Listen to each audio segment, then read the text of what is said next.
The priest's voice echoed in the temple, sealing the marriage with prayers.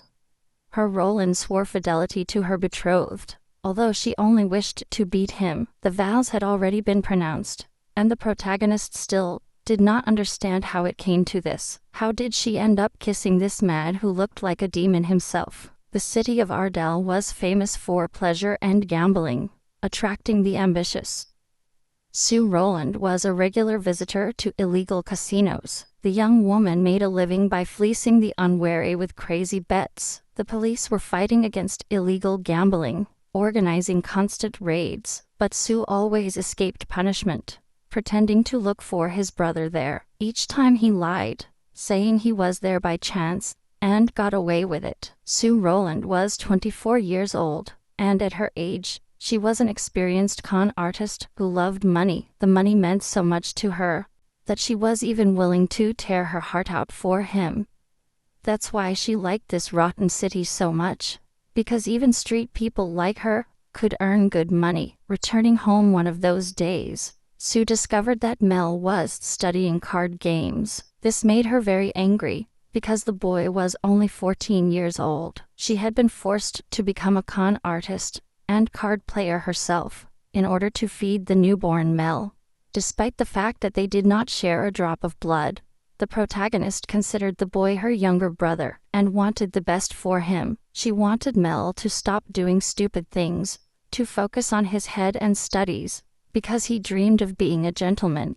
However, the boy doubted that, being a commoner, he could achieve it, because not everything in the world is achieved only with effort. And then, to the protagonist, it occurred to her that she could change her identity, and for this, she only needed to buy a noble status. Sue heard that he needed 200,000 gold, which he would earn with a couple of big scams. The young woman took on the task in exchange for Mel, promising to focus on her workouts. The next day, the protagonist went to see Hector, head of the Rudanti Fraudsters Center. Although the man thought she was crazy to ask him for a 100,000 gold job, Sue was very serious. Then, Hector told him that an important personage was visiting Ardell, Duke Miramonte. This gentleman was a war hero, better known as Sir Chantic, among the people. There were even rumors that he had murdered his own brother to inherit the title.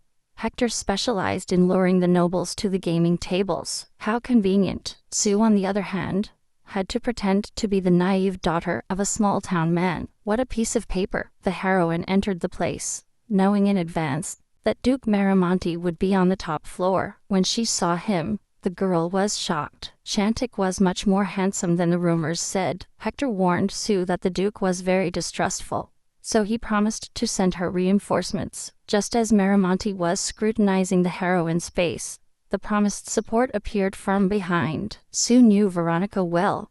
She was a member of the Rudanti team, but the girls didn't get along. The companion introduced the heroine to the Duke, saying that her name was Marlene, the great niece of her great-uncle. Sue followed Veronice's game immediately, and reminded her that he had promised to teach her how to play the game of Recap, continuing with her role as a village fool.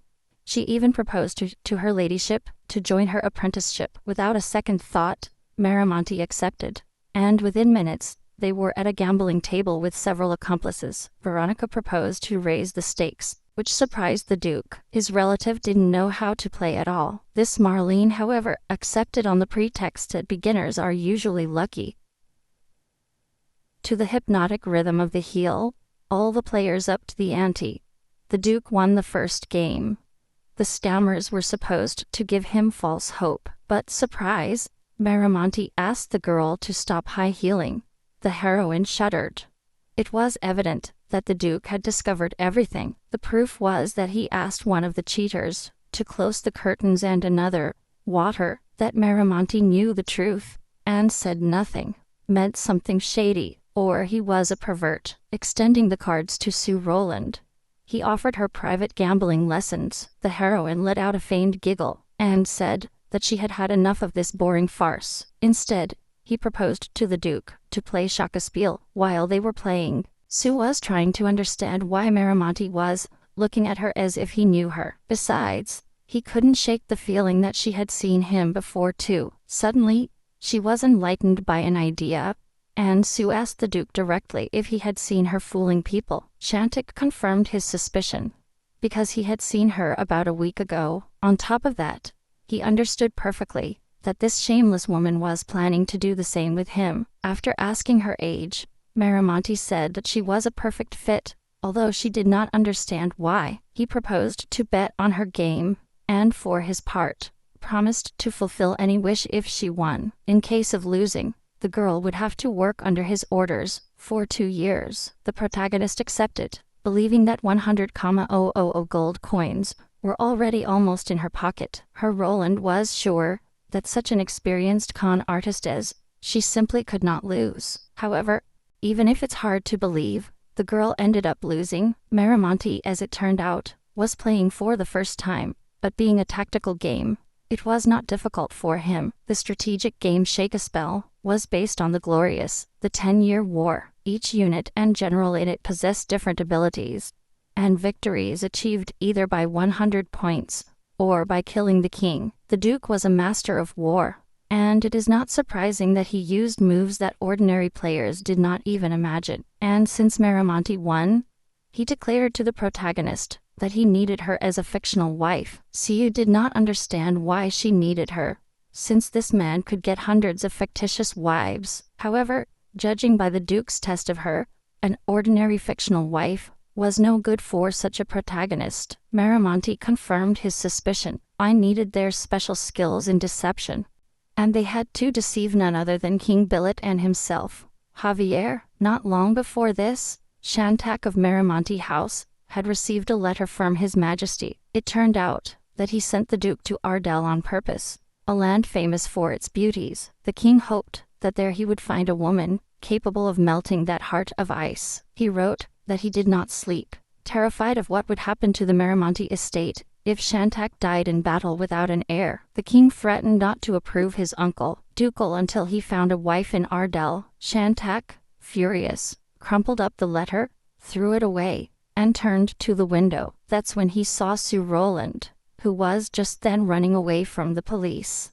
Knowing why she needed it, the protagonist accepted the risky adventure. But, be careful, he demanded a reward for his services. And although Miramonte reminded her of her defeat, she replied that she never said she would work for free. At that, Shantik could not reply, and then his released his price, 100,000 gold coins. Miramonte tried to haggle at 50,000, but the girl alleged that he risked his face, which would be known throughout the country. Unlike a common scam, she would have to play a role for several years, and after that, she would hesitate to be able to get married. Shantik kept negotiating, offering Sue 60,000 and stating that he could find another candidate. However, the heroine was sure that, in this matter, she would hardly manage to find someone better than herself. Miramonte thought about it a little more, and offered him 80,000 gold, the expenses of staying at the castle. The scammer accepted, and they shook hands.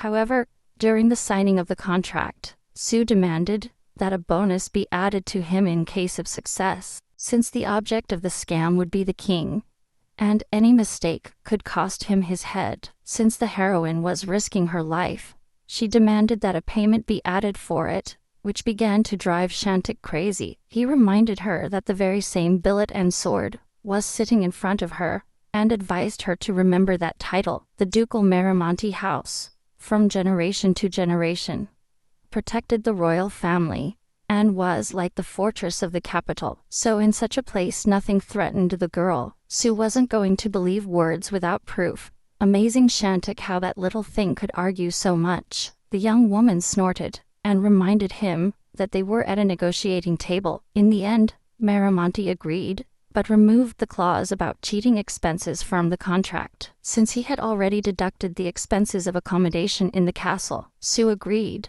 laughing at how greedy the rich people really were. At last, the contract is ready, and instead of the signature, the heroine drew, as usual, her symbol, a little rabbit.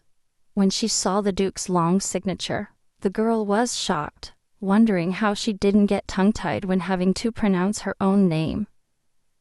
Putting the contract in his pocket, Shantik ordered the girl to approach him, warning her in advance that he would not tolerate disobedience. As soon as she got up, he grabbed her by the hand and by the neck and pulled her sharply to him. At that moment, the door was slammed open, and several people noisily burst into the room. Marimonti declared that had been rather rude. If they were just starting to have a good time. The heroine let out a feigned giggle, thinking that she should have asked for more danger pay. Within a couple of days, the newspapers exploded with the news. Duke Marimonti had fallen in love with a mysterious young woman in a casino in Ardell. All the aristocrats were burning with rage when they found out, because each one longed to be Shantak's beloved. Marimonti saw Sue reading the newspapers and proposed to devote herself to something more important. He handed her a book with the whole history of his lineage and begged her to learn at least the basics. The girl tried to refuse, arguing that she did not force him to learn the history of her family. Shantak replied that it was not necessary, because from that day he would have a new identity. Marlene Sue Sinclair handed him documents with all the necessary information and asked him to study them thoroughly. According to those papers, Sue was a lady of a ruined male lineage, settled on the outskirts of Ardell. The heroine, for her part, prepared a story about the circumstances of his meeting with the Duke. In addition, she summarized the events and feelings that led her to fall in love, and made a list of who they dated just in case. Sue wrote it all down based on the newspaper scandals, so there should be no mistakes. The protagonist had not finished presenting the work to her when Shantak declared that she had already memorized everything. Without wasting any time, he invited the girl to etiquette classes. The heroes decided to leave for the capital Baju in 2 weeks. Until then, Sue had to prepare to transform herself perfectly into the future fiancée of the Duke of Ardell. Etiquette classes terribly exhausted the girl, who begged them to stop, believing that she had already learned everything. Nevertheless, Marimonti insisted that they would continue until Madame Keller was completely satisfied with the result, and she in turn kept claiming that her still had neither grace in movements nor a solid foundation. It was obvious to her that this girl was a commoner of the free Southerners, and in order for there to be no suspicion in the capital, she had to completely remake her. The protagonist was driven crazy by the amount of bows she had to learn for each member of the royals. Sue longed to return home, but the idea of earning money for Mel held her firm. At last the lesson ended, and the heroine was released to meet Veronica. Before leaving, the Duke expressed his hope that he would not talk nonsense there. Veronica received her accomplice with an angry face, because since that day, she had been wondering why Marimonti had only called Sue, and although it was difficult for her to believe that the Duke had really fallen in love with Roland, she claimed that it was so. Veronica didn't understand what she saw in someone like Sue, who only extorted and was capable of backstabbing. However, whatever it was, she understood that the scammer had not invited her to a meeting by simple chance. The protagonist handed Veronica the key to the safe, explaining in detail how to open it. There was supposed to be a bag in the safe, inside of which approximately 20,000 gold coins were kept. This should be enough to buy Mel a new status, and Sue asked her for help, promising to send the rest later. When Veronica took the key, the heroine decided to warn her, just in case, not to commit stupid things. If the truth about your partner's connection comes out, this story won't end with just a couple of arrests. Veronica replied that she understood, wished her luck, and asked her not to worry about Mel. The heroine was disturbed by such cloying concern, and did not miss the opportunity to be sarcastic about it. In a second, the girls were holding on to each other by the hair, and Madame Keller, coming out in an uproar, was shouting for the lady to keep her composure. Finally Veronica left, and now it was time for her to leave Ardell. I couldn't believe he was leaving the place where he had lived all his life. Sue crouched down, admiring the flowers and thinking, by the way, how much money would she make if she sold those suckers? He barely extended his hand towards the plant. A male voice behind his back advised him not to do so. It was a very rare flower called celerin, which only grew in the north, and as the Duke was very fond of it, the girl might be punished if she plucked it. After telling this, the The man introduced himself as the bodyguard of his lordship, Fernando. The heroine was surprised that Violette had a bodyguard, and the guy, embarrassed, admitted that he really did not help the Duke much. It could be said that he was an Obdorno bodyguard, since such a high-ranking person could not go unaccompanied. Fernando also combined his duties with the supervision of the mansion. Sue found it strange that in a place where there were only a handful of maids and Madame Keller, supervision was needed. He assumed that the supposed bodyguard was just a spy sent by Chantek, and this indicated that the Duke did not trust her. Even when Sue was a member of Rudanti, he always conscientiously fulfilled his tasks, even when things were going so bad that they had to go hungry.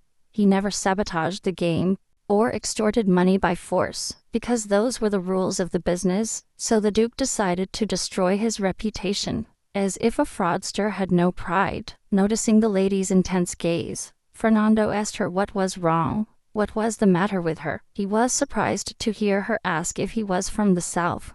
And it was true. What insight! She said that his name gave him away, that he smelled of a southern wind, and finished, "I'm from there too." Sue lied on purpose. "I knew that a common origin collapses the defenses of a stranger." Enthused, Fernando swore to hear a southern touch in his speech, although it was completely false. He said that he grew up in a village called Mosterica, and she, another lie, claimed to be from there too. Taking him by the hands, Sue fervently exclaimed her joy at meeting a compatriot. While she was telling Fernando her favorite fruits from Mosterica, she was feeling his hands without him noticing. His palms were full of calluses, and judging by his blush, a touch was enough to disarm this redneck. The more Sue looked at Fernando, the more he understood how easily Veronica could manipulate him. Since they were talking about the Laranca trees, the young man proposed to Lady Marlene to show them to her in the garden. He intended to accompany the girl, arguing that the Duke was concerned for her safety. However, the heroine feigned a tear and replied that she wanted to enjoy those trees alone before leaving. The ruse worked, and Ferdinand let her go alone, promising not to tell the Duke anything. Thanking her for her kindness, Sue left, furious with Chantak for daring to assign her a watchman. The day was already dying when Duke Miramonte discovered her sitting on one of the trees in the garden. He demanded that she come down immediately, but she refused between laughs. What insolence! Chantak once again reminded the young woman that she would not tolerate disobedience. However, Sue thought that such things only worked in relationships based on mutual trust. Although Miramonte said he trusted her, that only caused the protagonist to laugh. Noticing that they were talking about Ferdinand, the Duke clarified that he ordered him to protect Sue, but the girl had no doubt that, in addition, the young man should inform his master of his actions and words. Chantak kept insisting that the protection was necessary for his safety. Thus, the heroine forced the Duke to swear on his honor that he would not receive reports from Ferdinand, and he promised. After this, Miramonte told her to come down, but it turned out that the girl climbed too high and got stuck in the tree. The man sighed and proposed to her to jump, promising to catch her. The protagonist clung to the nearest branch, preparing for the jump, but she was still afraid of getting hurt. Suddenly, the branch crackled, and he fell precipitously from the tree. As he was falling, he was thinking only about not damaging his hands, which are so important for scammers. The Duke, ready to catch her, was thinking the same thing. Hands are crucial for a war hero. The heroine landed right on Chantak, thus softening her crashing fall. Now that she saw him so close, the girl suddenly noticed how incredibly handsome he was. Sue jumped up quickly, apologizing and thanking the Duke, praising his amazing reflexes. He even proposed to join the circus if she ever got bored of her job. After listening to her chatter, Miramonte concluded that the young woman urgently needed etiquette lessons. He went to find Madame Keller, and Sue ran after him, begging him not to. However, the heroine devoted all the remaining time before leaving for Ba to special trainings. One day before she left, the girl spent almost the whole day trying to convince the Duke to let her go for a while, and although he stood firm, she argued that she did not know when she would return to Tardell. Appealing to his heart, Chantak was trying to explain to her that Marlene was now his Sinclair, who, according to legend, had no brother. The protagonist promised to meet with Mel in a way that no one would notice. Shantik did not understand why he needed to see his brother in person. If he had entrusted his care to Veronica, Sue insisted that she needed him, because Mel was her precious little brother.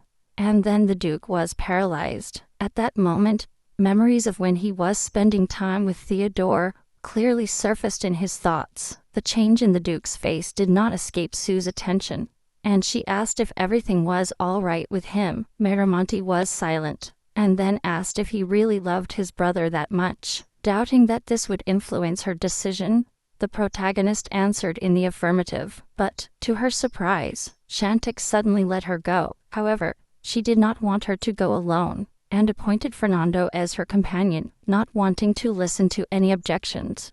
The Duke advised the young woman to hurry up. She, however, thanked his lordship and promised to be cautious. When she got home, Sue asked Fernando to wait for her outside. The guy tried to object, but she declared that it was an order from the future Duchess. Mel was very surprised when Sue unexpectedly entered the house. He threw himself into her embrace, not understanding where his sister had been for so long. The protagonist learned that, as she had requested, Veronica had come to visit Mel. She told him that he should enter the Royal Academy of Billetane in order, upon graduation, to become a knight. Veronica explained that her distant relative, the Viscount of Healer, could adopt Mel so that he would stop being a commoner and could enter there. The protagonist was glad to hear that and gently ruffled her brother's hair. The young woman noticed that her hair was too long and ordered her to sit down to cut it off before her departure. To get into the Royal Academy, Mel had to look presentable, and Sue took care of her hairstyle, knowing that her sister would be leaving Ardell for a long time.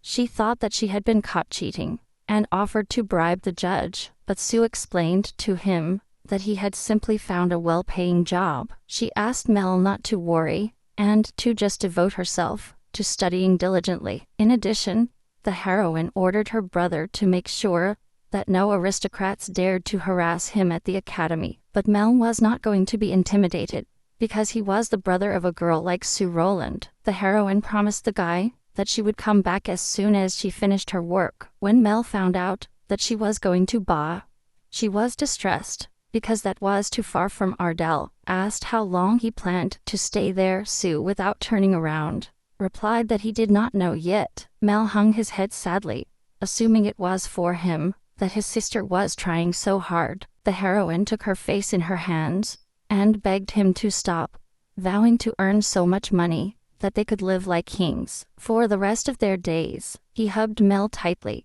asking her not to worry, to eat well at the academy, and not to be fussy while she was away. Fernando's voice echoed from the street, and Sue had to leave now. Before she left, she ordered Mel to say that she didn't know anything if some stranger asked about her. The boy's eyes filled with sadness as he waved his hand saying goodbye to his beloved sister. Going out on the street, the heroine felt a great relief to know that Mel would enter the academy. Now all that was left was to deal with Fernando, who was waiting for her with a puppy dog face that needs to pee. He complained that the lady was late, but Sue calmed him down, assuring that the Duke surely foresaw it by giving them so little time. Fernando was trembling with fear, because before leaving, Miramonte threatened to beat him almost to death if he arrived late. The day after, the heroine began with the Duke taking her in his arms and turning her upside down. Although Sue thought he was punishing her for yesterday, the truth was different. In an instant, his suspicion was confirmed. The first jewel fell to the ground. Shantik shook her, and with the girl's scream, more jewels fell. He put her down, amazed at her cunning to steal only small things. Fleeing, the heroine congratulated the Duke on his sharp eye. She's never been caught before. In the hallway, she collided with Fernando, who, seeing her running out, got scared. He believed that the Duke had sent for Lady Marlene to punish his delay. All ready to leave, the heroine went out to the carriage, incredibly satisfied. He managed to save a couple of stones, just the ones he most wanted to have. One she hid in the sock, and the other she held in her hair. She was just getting into the carriage when the Duke called to her, and the girl stopped, fearing that he had caught her again. As she turned around, Sue saw that Shantik was reaching out to help her into the carriage. Like a real lady, she put her hand in his, wondering why the Duke was staring at her so intently. Miramonte silently reached into her hair and pulled out the stolen hairpin. In order not to raise suspicions among the serfdom, he smilingly declared that loose hair suited Marlene better. The trick worked, and the maids were only touched by such a show of love from the Duke.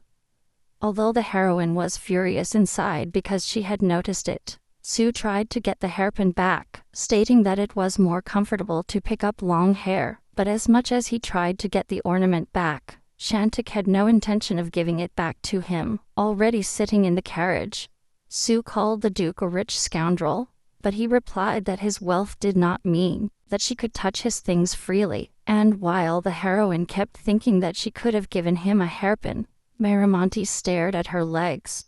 With a heavy sigh, he bent down and began to take the sock off the girl. No matter how much he resisted, the Duke managed to discover the jewel he was hiding there. According to him, finding the weaknesses in the South's defense was easier than finding the stolen jewels of its. The heroine had no choice but to apologize and praise Shantik for finding them all in the end. On the way, I was looking at the Duke, thinking about how handsome that cheapskate was, as if from another world. However, this man with such an appearance could never enjoy life. He devoted his whole life only to battles on the field, and was probably destined to die right there. Under Sue's watchful gaze, Miramonte opened his eyes and asked why she was looking at him like that. The girl admitted that she thought she was very pretty, and he responded by ordering her not to plot anything. The heroine declared that in such a narrow and boring place, she had nothing to steal, and suddenly found games under the table. She proposed to Shantik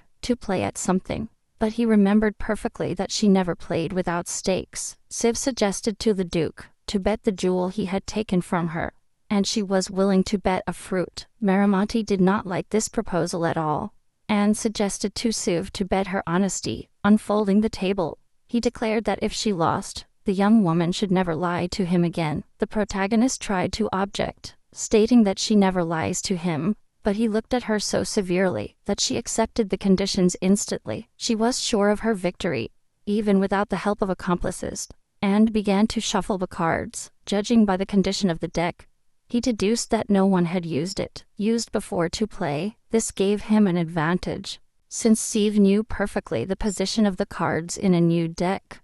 In this way, he dealt the Duke low cards, while she kept the high cards. Despite everything, Shantik managed to defeat her even with that misfortune advantage. The protagonist couldn't believe he was even good at this. After beating her twice, I was already beginning to suspect that Miramonte was actually an inveterate gambler, but he denied that idea, explaining that he simply assumed that she would use tricks against him. She didn't see what exactly she was doing, but she trusted in her pride as a cheater, and took it into account when playing. Hearing this, the heroine smiled, and suddenly fell into deep thoughts. He proposed to the Duke to join, since then they could pluck everyone, and buy an entire country. As Shantik considered these empty talks, the girl stared out the window. When he heard that they were passing through the Master's Cloud City, Sue was very excited. He wanted to stop there, but the Duke refused, not wanting to delay the carriage, proposing that he go on his own another day, and she called him stingy again. Finally, after asking the coachman to speed up, they finally arrived at Miramonte, the Duke's residence, so shocked a young woman by its size and beauty that she could not contain her excitement. However, Shantik coldly asked Lady Marlene to restrain herself. They had to enter the castle. Embraced, like a genuinely in-love couple, they entered the property. Inside, the gentlemen were already expected by the servants and the butler. The Duke, sure that rumors about Artel's guest had already arrived, ordered the butler to prepare a room for the lady. When Miramonte retired, the man raised his head and watched the future Duchess attentively. His posture was impeccable.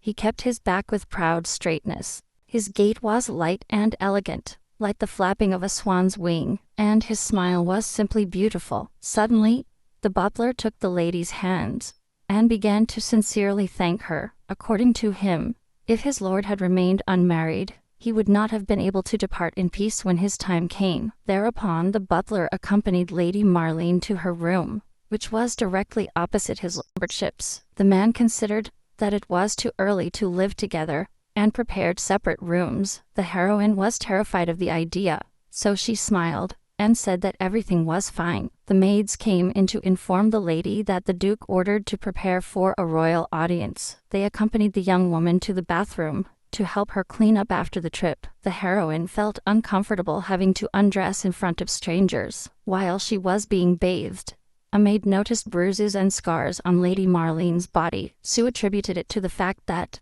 as a child, she had been very naughty and restless. The maid apologized for having allowed herself to ask indiscreet questions to her mistress. It was obvious that he had understood that those marks were from recent blows. Aware that she should be more cautious, Sue thanked the maids and said she could continue alone. And although the Duke waited for an eternity, the heroine was finally ready to come out. As he left the room, he burst into anger at the loss of time she caused him. It turns out that the journey to the lower castle was only 5 minutes by carriage. Surely Miramonte was built so close to the castle, real to protect you quickly in case of danger. As Chantic said, in just 5 minutes, they were in front of the royal palace. The huge construction was imposing, and even a little overwhelming. Entering the throne room, the Duke gently put his arm around the young woman, and they wished each other luck. Presenting himself before the king, Miramonte stepped forward and greeted him with respect. The heroine remained with her head down, remembering Madame Keller's words about the prohibition of looking at Her Majesty's brilliance for lower-ranking nobles. After exchanging a few trivial phrases with the Duke, Javier asked him about the situation in Ardell. Chantic told that the southern front was in a pitiful state, and it took 4 days to properly restore it. However, the king was not going to talk about military matters. He was interested in the women of Ardell. Miramonte fell down and turned her gaze to the side. The king jumped up from his seat, as if only now he realized that the rumors that reached him were true. Sue tried to introduce himself, but he, without paying any attention to her, continued talking to the Duke. The heroine understood that Her Majesty was ignoring her on purpose. Taking advantage of an opportune moment, the young woman finally introduced herself and communicated that her name is Marlene Sue Sinclair. Taking a fleeting glance at him, the king declared that his face was not bad, but the height, of course, was scarce. And while Javier was making fun of the heroine's short stature, she was wondering why he was acting like this. Finally, the Duke interrupted the king and asked him to refrain from making comments about the future Duchess. Javier was showing Miramonte with every gesture how bored he was. He stated that he never, for 1 second, doubted Chantac. From his youth, it was seen that he would be Villetane's great hope. Chantac proved it, scoring an epic victory in the Bellium War. And only one reason explained the king's distrust. Such a man does not fall in love. Javier knew that his stubbornness forced the Duke to bring a girlfriend from Ardell. The king would be happy if he made an effort, and Miramonte's brazen lie infuriated. The Duke tried to reply, but Javier didn't want to hear anything about true love. Moreover, it did not escape the king that Chantic did not react to his initial contempt. In his opinion, the Duke should have prepared himself better by agreeing to the deception with the lady. Javier hardly believed the story of how the daughter of an aristocrat had trapped the Duke of an entire country. He perfectly understood that that girl could easily have simply been used by Chantic. Hearing that the king was disappointed in the Duke, the heroine suddenly understood something. Her Majesty was a person like any other, with her own feelings and emotions. And that meant that he could also be deceived, playing precisely with emotions. Sue was excellent at pretending, and just a few seconds after the king's words, she suddenly burst into tears. Javier and Chantic turned to the girl at the same time, completely surprised. To the king's question of why she was crying, Marlene replied that her low status he had put the Duke through a humiliation. It grieved him that Her Majesty doubted his love, only because she was the daughter of a noble of low rank. Breaking into even louder tears, the girl asked for forgiveness from her father, who dedicated his life to protecting the South Billet N. The king jumped out of his seat apologizing for the words that hurt the lady so much, but his continued with his drama, saying that he had arranged hours to appear before Her Majesty and show his happiness. Covertly, he looked straight into Maramonti's eyes, giving him a sign. The Duke understood instantly what he should do, and in a second, he had her in his arms, trying to calm her down. Observing the scene, the king declared that, perhaps, he would believe the lady. Chantek gave him such a withering look that a shiver ran down Javier's back. He suggested to the lady to take a walk in the garden to calm down, while he and the Duke talked alone. Her Majesty called a maid to accompany Lady Marlene. After sitting her down on a bench in the garden, the maids offered to put a cold compress on her eyes swollen from crying. However, the protagonist politely declined, and asked to simply be left alone. When everyone left, Sue blew her nose hard, impressed at how much it made her runny every time she pretended to cry. Suddenly, a male voice behind her asked the girl why she was crying. The protagonist shuddered, and began to look around, trying to figure out who was talking to her. A handsome young man with golden hair and blue eyes appeared from among the trees. He offered her a handkerchief, and she finally understood that she was in front of Prince Williton. Meanwhile, alone with the Duke, the king warily declared that the latter was exasperating him too much. When Chantek apologized, Javier asked why he had brought that girl with him. As much as Maramonti tried to convince him that his relationship with Marlene was real, he didn't believe her, and in return made 3 assumptions about it. First, the Duke and that girl could have conspired to deceive him and tease him, but seeing how sincerely Marlene was crying, the king dismissed that assumption. Secondly, the Duke could pretend to love that young woman and play with her feelings, and although it was hard to believe, this theory was the most likely of all. The third option was that Chantek had really fallen in love, but that, from Javier's point of view, was a complete absurdity, because he knew perfectly well the Duke's deep hatred of people. In response, Maramonti declared that His Majesty was wrong in his assumptions, because he does not despise love or people, but himself. Javier looked at Chantek in amazement, and asked if she still hated him, but he coldly replied that it wasn't like that, and it had never been like that. The king could not believe it, considering how he had behaved to him. Maramonti calmly replied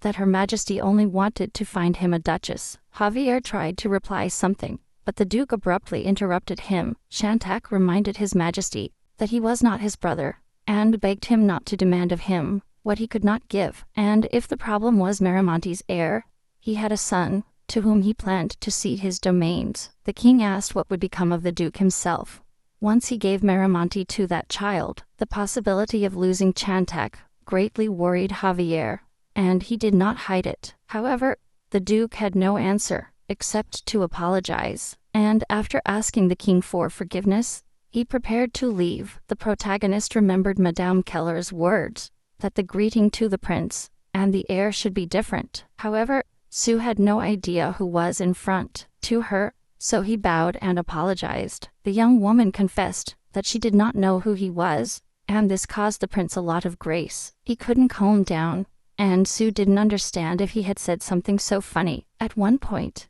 it even began to seem to him that he was facing a lunatic. Finally, the boy dropped the bomb. He was a simple prince, and the heir had red hair. He never saw anyone confuse them. The heroine smiled, admitting that she was not from around here, but came all the way from Ardell. It turns out that the prince had an acquaintance there, a certain Lady Veronica. Oh, surprise! From the girl's reaction, he knew that they knew each other. Sue admitted that he knows her a little bit. After this revelation, the prince, persistent himself, asked her again why she was crying. To evade the question, the heroine replied mischievously that it was not proper to ask a lady about her private affairs. Suddenly, the prince was petrified, fixing his eyes on the girl in amazement. His eyes opened like plates. He grabbed her by the elbows and shook her, but her speech was incoherent. Sue didn't understand anything. Just in time, the Duke appeared in the garden and separated the prince from our heroine. Thank goodness, recovered. His Highness apologized to the lady, explaining that he simply reminded her of someone. Wow, What an excuse! The girl replied that everything was fine, wondering why aristocrats were so horribly strange. Maramonti turned to Sue to make sure once again that she was okay. The prince changed his expression again, and asked what relationship the lady had with the duke. Shantik hugged her, and with a biting smile, declared that Lady Marlene was his future wife. A certain anger shone in the prince's eyes again, but then he smiled and kissed the girl's hand in farewell. Alone with the duke, Sue noticed that they had not greeted His Highness. She asked if they had a bad relationship.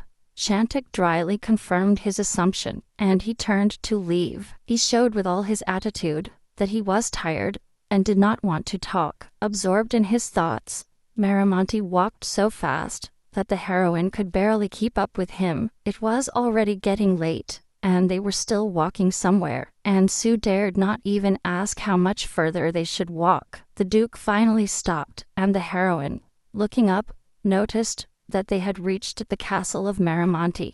Shantik was going to enter the farm, but Sue stopped him and asked him where the carriage was, and although the duke was sure that the coachman would bring her, she remembered that he was going to the market, and they were to use the palace carriage. Sue was outraged at Shantak's idea of picking up the float afterwards, as if someone like her was going to steal it. He asked the duke for money to come back for the carriage and bring it back, and although he did not think to give in, the heroine insisted, claiming that she would give him a discount for being a special customer. Knowing that arguing was useless, Maramonti threw some gold coins at her, and she ran back to the castle. The duke smiled as he watched Sue walk away. Returning to the palace, the heroine already regretted that she had run so much only for 3 gold coins. Suddenly, as if out of nowhere, the prince reappeared, saying that he was waiting for a servant to come back for the carriage. Sue didn't understand why His Highness needed to wait for a servant, but he said he had come back to stretch his legs. The prince thought that the duke should not have entrusted such a task to the future duchess, and needed to learn manners. He then ordered the coachman to take the carriage to the Duchy of Maramonti. The heroine said goodbye, and went to the carriage to return to the estate, but the prince grabbed her hand tightly, preventing her from moving. He declared that he himself would accompany Lady Marlene to the duchy, no matter how much the heroine tried to refuse. The prince insisted, not wanting to miss the chance of a walk alone. The young woman was impressed by the magnificent view of the night city. The prince told him how the first king called this place his Bella Vie when he arrived with the Duke of Maramonti. Then, suddenly, he added that Lady Marlene was much more beautiful. The heroine was in shock. The prince repeated it, and his words were a shameless flirtation. The girl did not understand how a prince could flirt like that with the future duchess. Pressing her hand to his chest, he confessed that he would lock her in his palace, so that she would only see him. But the prince knew that if he did that, the duke would be very angry. Sue turned and reminded her that she already had someone she loved. The prince let out a laugh. He said it was a joke. I would never wish on the future duchess. But despite his words, his eyes screamed just the opposite. The prince proposed to follow the path, and she confirmed that this man was crazy. Just a few more steps, and they were already in front of the Maramonti mansion. The prince kissed her hand in farewell, and she wished him a safe journey. When the heroine finally got rid of that psychopath and entered the mansion, she was shaking all over with disgust, suddenly feeling incredibly tired. Her collapsed on the steps, ready to fall asleep right there. At that instant, the duke appeared on the stairs, wondering what the hell she was doing there. The girl began to complain that she had already had to go to and from the Castle Castello twice, and what's worse, she even had to go with that creepy prince once. Sue indignantly told how she returned to the castle, and he was standing there, as if he had nothing to do. Without thinking twice, Shantik took the girl under his arm and carried her up the ladder like a sack. Suddenly, the heroine noticed how a maid was passing by. She whispered to the duke that no man would drag the woman he loves under his arm like that, in order not to arouse suspicion. In an instant, Shantik was already carrying the girl in his arms to his room, like a real lover. When she reached the maid, she could only stifle a cry of astonishment. The protagonist was shocked by the speed with which the Duke reacted, and changed his position. Remembering his meeting with the king, Su couldn't help but congratulate himself on how agile he had been. Suddenly, the young woman noticed with surprise how a fleeting smile was drawn on the Duke's face. He did not miss the opportunity to brag that he had managed to make Mr. Miramonte smile, but he again adopted a serious expression and ordered him not to talk nonsense. As soon as she got to her room and undressed, the young woman fell into a deep sleep. Meanwhile, a maid came to the Duke's office to inform His Excellency that, during the bath, they had discovered marks of blows on the lady's body. Shantik listened to her with indifference and dismissed her. The protagonist woke up with the feeling that suddenly everything had become warm and humid. When she opened her eyes, she discovered to her horror that she was in a bathtub with a maid rubbing her. Sue screamed, and the girl explained that Mrs. Yesterday probably got so tired that she fell asleep without washing. The protagonist could not understand how it was possible to immerse someone in water without waking him up. He jumped out of the bathtub and asked the maid to leave. Sue wanted to get some more sleep, but it turned out that she had to get ready to have breakfast with her ladyship. That's why, when she finally got dressed and went down to the dining room, she started falling asleep right on the plate. Looking at her, the Duke thought that his decision to dismiss the servants perhaps had been the right one. He tried to wake the young woman up, but she just let go of the cutlery and continued to sleep, leaning back in the chair. The idea that no normal lady would fall asleep during the meal involuntarily made Shantik laugh. He himself did not expect such a reaction, so he was surprised and became thoughtful. When the Duke finished eating, he came over and put a hand on Sue's shoulder to wake her up. The girl jumped up instantly, pretending that she had not been sleeping and assuring that she had even eaten well. Shantik suggested that she go upstairs to the room to have a proper rest and order the servants to bring her dinner there. However, the heroine was no longer sleepy and asked the Duke for permission to explore the city. Miramonte agreed without problems, since in Badge, unlike Ardell, the girl had no acquaintances she could run into, and although she thought that he would go for a walk with her, the Duke declared that he had a lot of work, and that besides, she was not his friend. The girl burst out laughing, and did not miss the opportunity to joke that she was not his friend, but his future wife. And although Miramonte himself did not go for a walk, he set Fernando with the heroine. This, of course, was not very funny to Sue,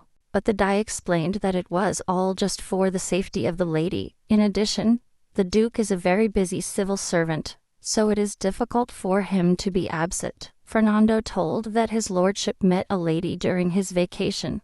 The protagonist was surprised that the local market was not noisy. Unlike Ardell, Fernando explained that, in the territory ruled by Miramonte, there can be no thugs. Such assurance only caused Sue to laugh, for she well knew that there are no cities without dark corners. The more elegant the facade, the more perverse the reverse of the coin will be. Suddenly, the protagonist's attention was caught by a boy who was begging for alms. He approached the lady and begged her to have a little kindness to him. Just a few minutes later, he was on his feet, hugging a package of fresh bread. The boy thanked the lady and promised never to forget her kindness.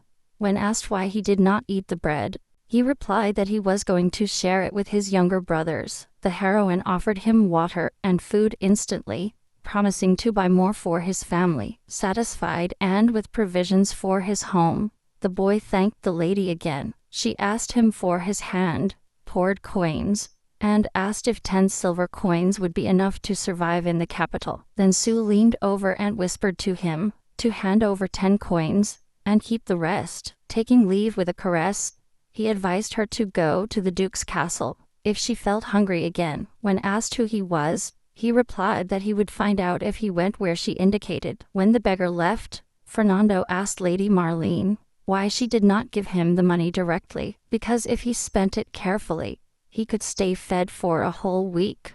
The heroine explained that this money would not reach the child, but those who control those infants. Therefore, he advised to give food, but also some coins, because they would be beaten if they do not meet the daily quota. Fernando was amazed at how the lady knew such things. To avoid answering, Sue shamed him for ignoring such obvious facts. After a short walk, the young woman told Fernando how much she liked the city, but just as she was about to take another alley, she froze and her joy instantly vanished. Thereupon Sue turned around and hurried to go in the opposite direction. Fernando chased after her, trying to figure out what had happened and why her face had changed so much. Barely had the heroine managed to get away when she heard the already familiar voice of the prince behind her, trying to disguise how much he disliked her arrival. Sue turned and dedicated a forced smile to Her Highness, and while the prince was telling her how happy he was to see her, the girl was trying to understand how he had found her in that place. When Fernando was about to appear before His Highness, the heroine remembered his presence and breathed a sigh of relief. The heroine was sure that the prince would not act crazy as long as the knight protected her, but before he even thought about it, he suddenly lunged and hit Fernando in the face with all his strength. Outraged by such a daring, the girl ran to the knight, while the prince, as if nothing had happened, asked her if she had had dinner. Ignoring her question, Marlene told him how she dared to hit the duke's gentleman, but the prince, not paying attention to her, suddenly approached the girl and, taking her by the arm, talked about dinner again. He dragged her after him, insisting that they should immediately go to a restaurant, and although the prince seemed completely out of his mind, he kept repeating that everything was fine. The heroine, trying to reason with him, told him that the duke would be worried if he did not return to the mansion. However, the prince seemed not to listen to her, and kept insisting that they have Ardell dishes for dinner. All attempts to make him come to his senses failed. The heroine had no choice but to follow this lunatic. On the way, I just hoped that Fernando would react and go after the duke as soon as possible. When she entered the restaurant, the prince was still holding her wrist so tightly that she moaned. He turned around, as if only now he realized that he was causing her pain. The prince released Lady Marlene and apologized, explaining that sometimes he did not control his strength only when sitting at the table.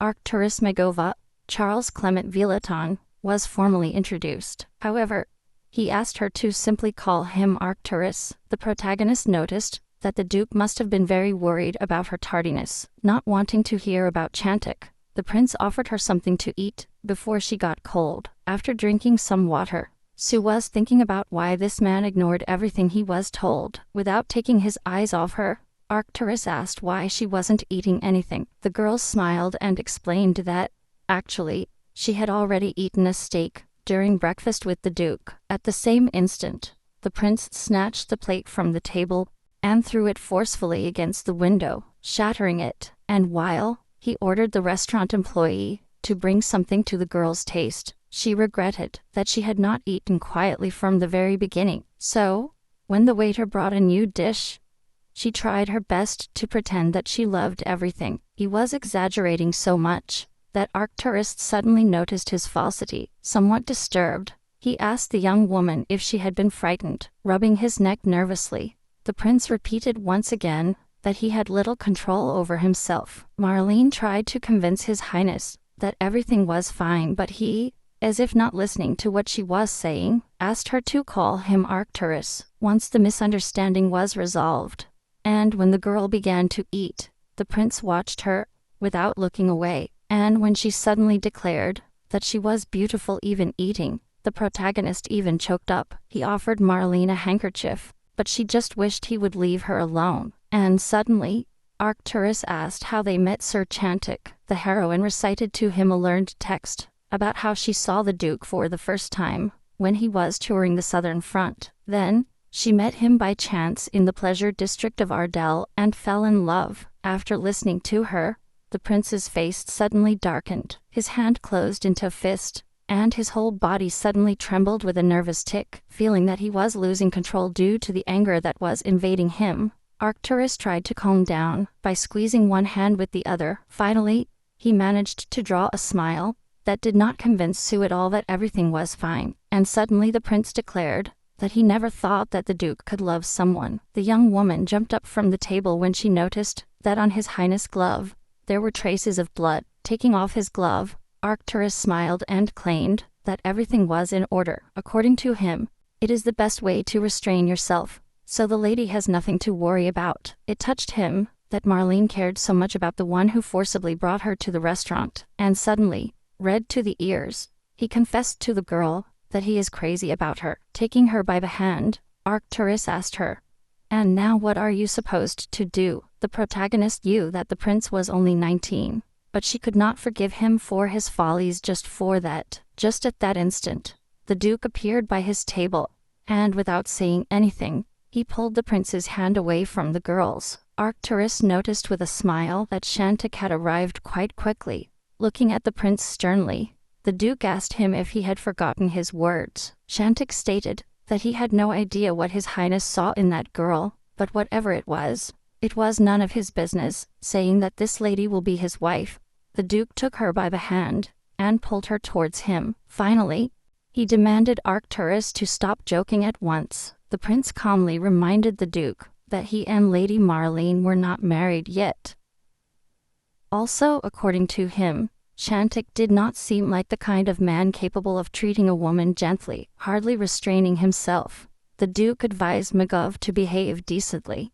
Maramonti begged that they would not try his patience, remembering that the only one to whom he swore allegiance was to his majesty. After saying this, he turned around and walked towards the exit of the restaurant. The heroine turned and looked at the prince, whose face was again reflecting concern. Noticing her gaze, Arcturus smiled and greeted the girl with his bloody hand. Already on the street, Sue asked the duke how he had known where to look for her. Shantik reminded him that this was Maramonti's territory, and there was no reason why he couldn't find her there. The protagonist hesitated. He was angry about not coming back to the mansion and having dinner with the prince, but the duke saw no reason to be angry. He knew that the prince's strength was beastly, and if Arcturus decided to attack, he was completely unstoppable. When mentioning the Patana, Shantik was referring to giants of Bellium, tall as trees. Sui confirmed the prince's brute strength and showed him the bruise he had caused. Maramonti took her hand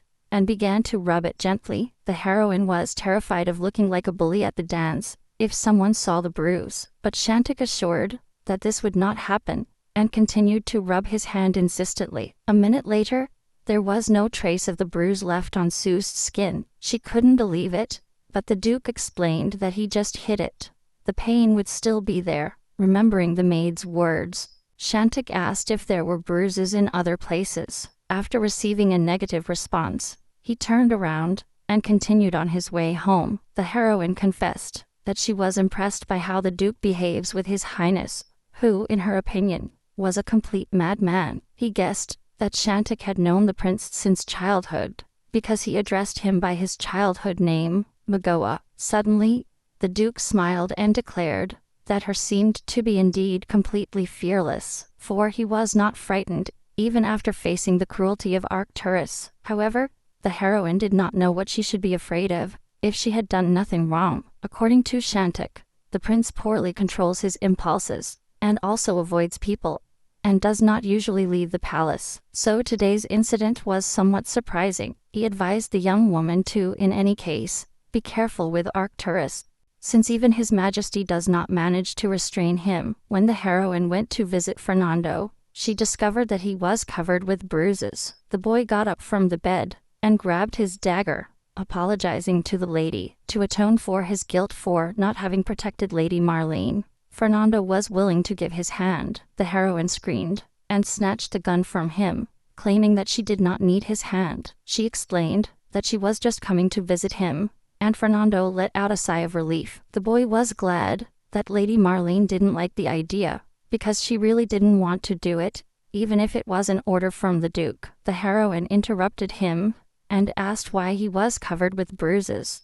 If the prince had only hit him once in the face. Fernando remained silent, trying to make up an excuse. In fact, when he broke into the duke's office and informed him of the kidnapping of Lady Marlene by the prince reminded him that he promised to beat him to death, the half-dead thing if he failed again. Fernando couldn't think of anything better than to tell the lady that he was fine, and she came to the conclusion that he had been beaten up by some thugs, and he, being a gentleman, was simply ashamed of it. The next day there was to be a ball for the Duke's return, and the heroine had to choose her outfit. Sue pointed to the first dress she saw, but the maid advised her to try on several more. She explained to him that a girl from the south might not be used to real dances, but as it was a ball in honor of her ladyship, the lady must have been up to her. As a couple, it seemed to the heroine that the maid was insinuating that she would embarrass him, but that didn't affect him at all, and Sue decided to show what he was capable of, as if nothing had happened. She thanked the maid for her attention, and noted that, on her debut as a future duchess, she should look splendid. The other maids supported her idea, for, according to them, Lady Lanfranchi would attend the ball. The heroine had no idea who he was, so she asked them to explain it to her. It turned out that they were talking about the Duke's daughter Lanfranchi, very beautiful, and with a strong affection for his lordship. When Marlene started trying on the dresses, she was so thin that they fit huge. The girl picked up some socks from the floor and put them in her bra to disguise her lack of bust. The maids burst out imprisoned before his wit and his talent for acting, but suddenly, one of them collapsed on the floor and began to sob inconsolably.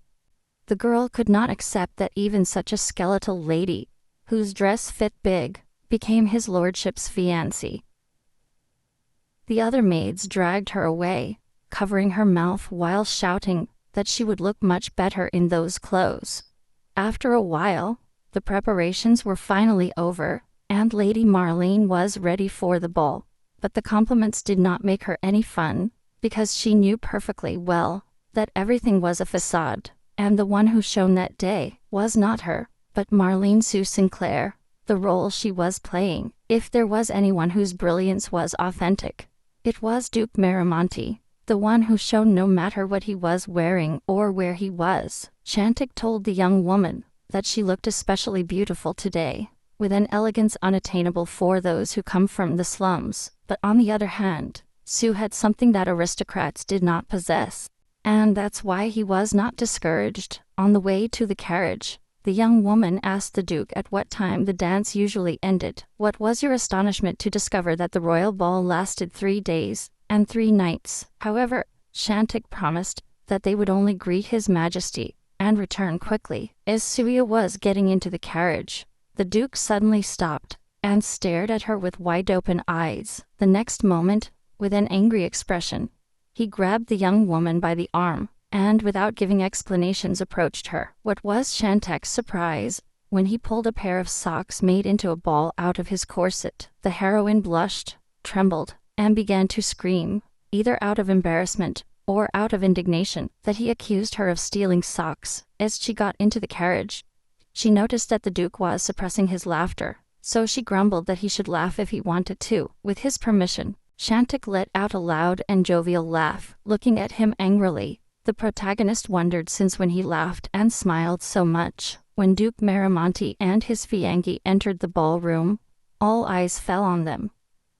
The ladies were whispering about Chantic's incredible beauty. The protagonist whispered to her what compensation she would give her if those ladies attacked her. The Marquis Durin came up to them, visibly glad to see the Duke. Suddenly, the man looked at Sue and, oh surprise, recognized her. The protagonist lowered her head, while the Marquis was amazed that she was an aristocrat. Finally, the girl plucked up the courage, smiled, and greeted her Uncle Hugo. The Marquis was sincerely glad to see the girl completely healthy. The Duke whispered to Sue where they knew each other from, and it turns out that Durin was his target. About 3 years ago, the kind-hearted Marquis gave a whole bag of gold to the girl just because she coughed up blood, and apparently, he has not yet realized that he was deceived. Durin was delighted to learn that Sue is the girl from Ardell, the one everyone is talking about in the capital now. He asked if the girl had been cured of that rare disease that prevented her from leaving the city. The heroine clung to the Duke and declared that she was cured, thanks to the power of love. According to her, she could not leave Ardell, not only because of the illness, but also because of fear. But the love for Chantic was stronger. The good-natured Marquis was incredibly moved by this heartbreaking story. When Durin walked away, Miramonte pointed out that I should be grateful that he had such a character.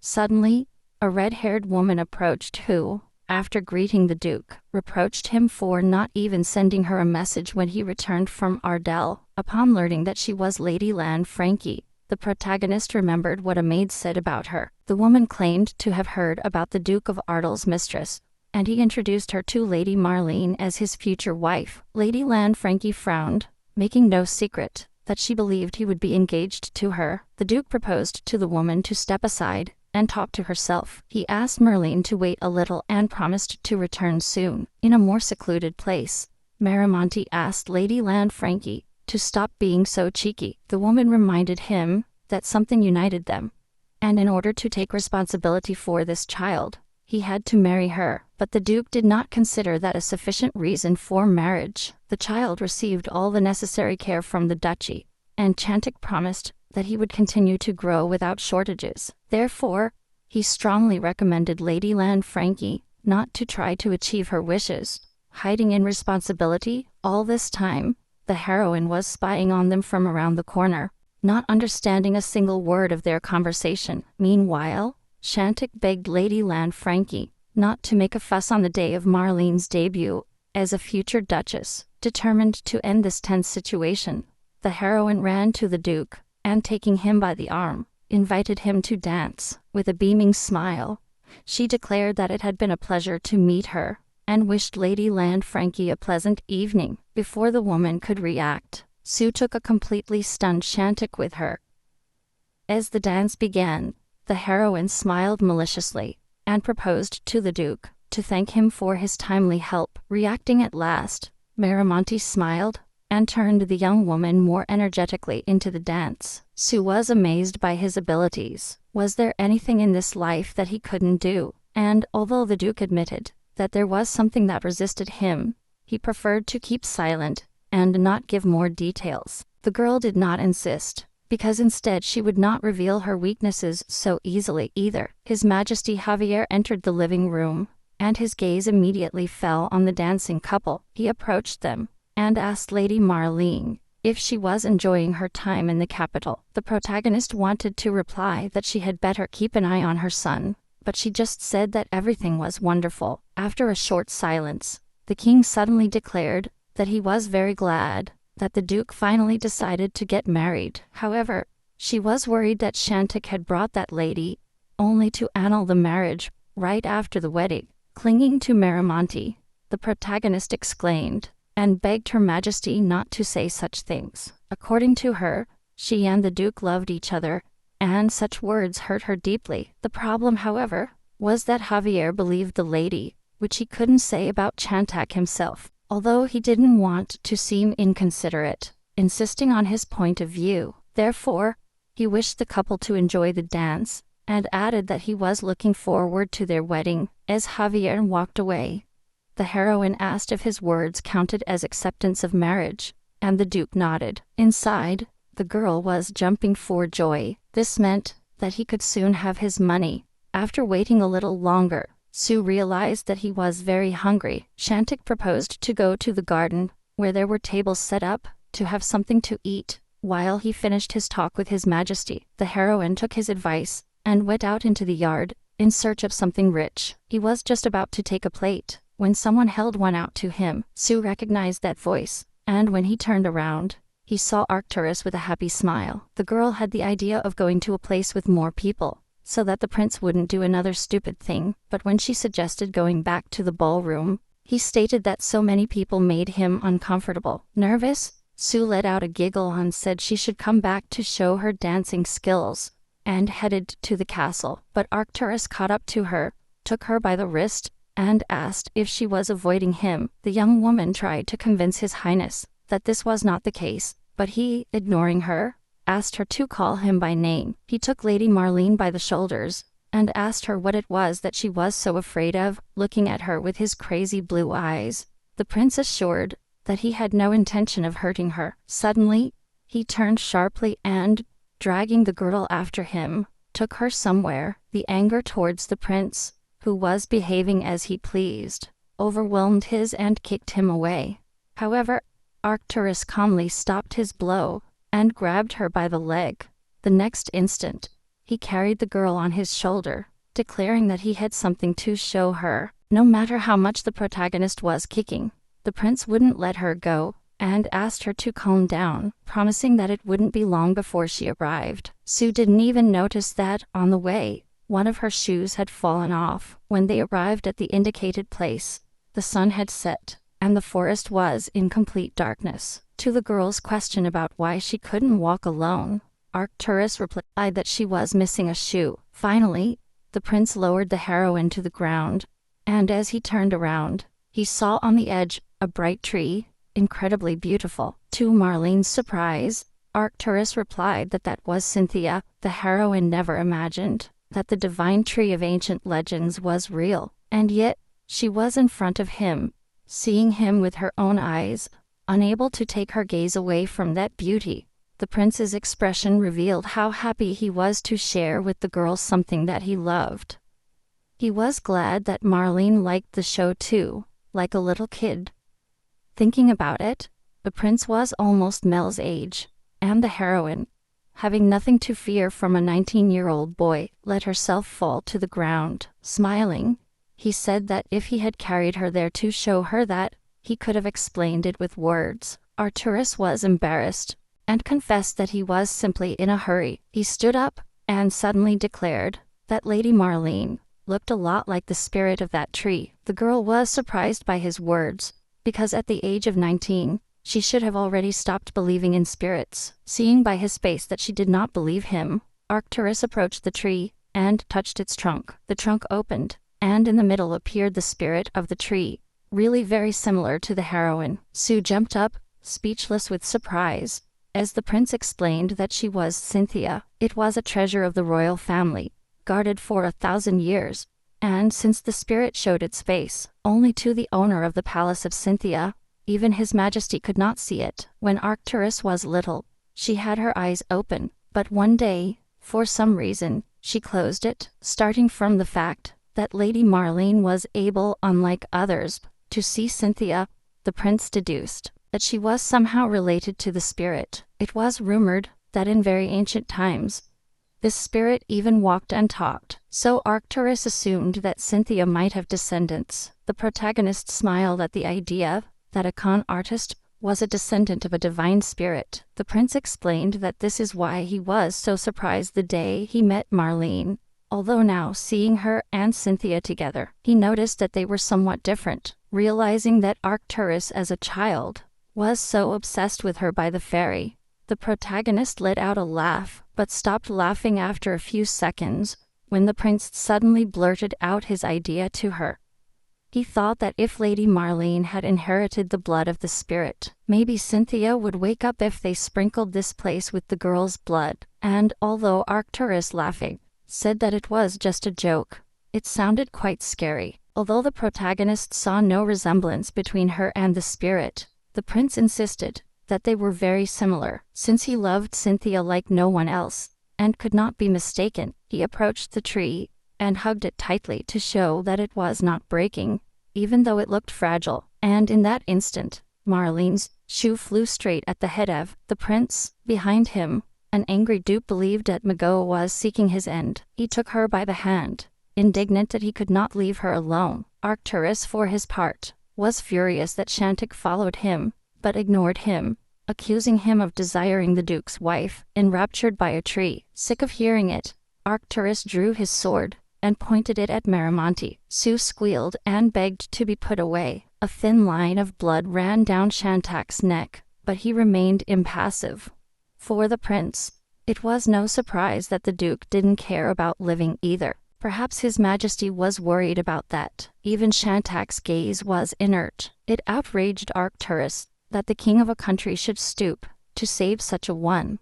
And though his father trusted the duke, he doubted that one who despises his life would desire a woman. Shantik ignored Manga's sword, saying that it was pure nonsense. Of all his subjects, His Majesty trusts him the least, but nothing will change that he chose Marlene. With those words, the duke embraced her, forbidding Arcturus to approach his wife from that day on. Shantik had already put up with his daring twice, and he wouldn't do it a third time, so he advised the prince to be more prudent. After moving a little further, the heroine noticed that she forgot her shoes by the tree, and it hurt to walk, but Maramonti seemed to ignore their complaints, and kept moving forward without stopping for that inconsiderate treatment, and reminded her that, actually, he came for her. At that instant, he suddenly heard a strange movement among the bushes. Turning around, the heroine was paralyzed with terror, watching as a fierce tiger pounced on her.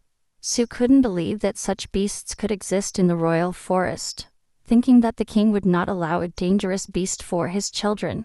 He believed that it was a tame tiger. The young woman smiled, and extended her hand towards the beast, intending to greet the imposing animal, but the beast ran, and jumped on the girl, opening its jaws in a sudden attack. The protagonist closed her eyes tightly and covered her face, convinced that her end had come. However, the attack did not happen, and her timidly opened one eye, then the other, confused. The Duke was at her side, and the tiger was biting her arm, with which he had protected the girl. Shantek glared and, in a cold, sharp voice, ordered the animal to sit down. The tiger let go of his arm with a pitiful whimper, and obediently sat down on the ground like a puppy. The heroine, astonished, she saw how, at the Duke's command, the ferocious beast, with its tail between its legs, was returning the way it came. To his bewilderment, Shantek explained that it was His Majesty's domesticated tiger. Sue began to claim that the beast apparently was not well trained, and suddenly it screamed again. He saw the blood seeping through the Duke's jacket, coming from the wound caused by the tiger's fangs. The young woman ran to Shantek, insisting that she urgently needed to see a doctor. He sat him down on a big rock, to at least be able to give him first aid on his own. Frowning decisively, Sue ordered the Duke to take off his clothes immediately.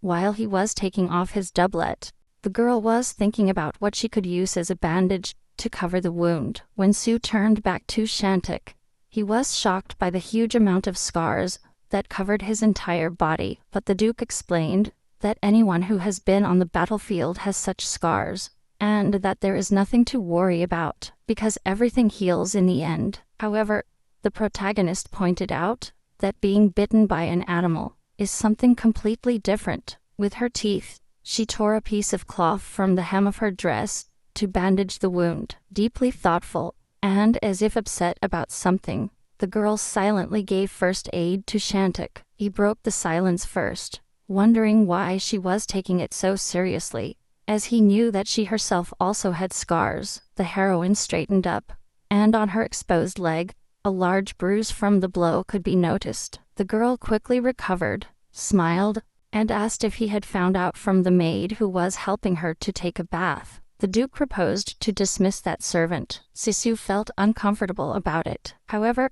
the heroine saw no reason to fire someone just for doing her job, and besides, she was not ashamed of the scars, which were proof of her life. When the Duke and his betrothed returned to the castle, the king almost fainted at the sight of her appearance, but when Marlene told how Shantek had jumped in to protect her, he was a little surprised, and then made a strange request to her. Javier stated that Maramonti was a rather unstable person, and asked the young woman to take good care of him. Sitting in the carriage on the way back home, the heroine remembered the prince's words, which at first she did not understand, but now Arcturus's words about the lack of attachment to Shantak's life seemed to make sense in her mind. The scars on the Duke's body were not simple battle wounds, but those of someone trying to destroy himself. Before, the heroine thought that there were no people who did not care about their own life.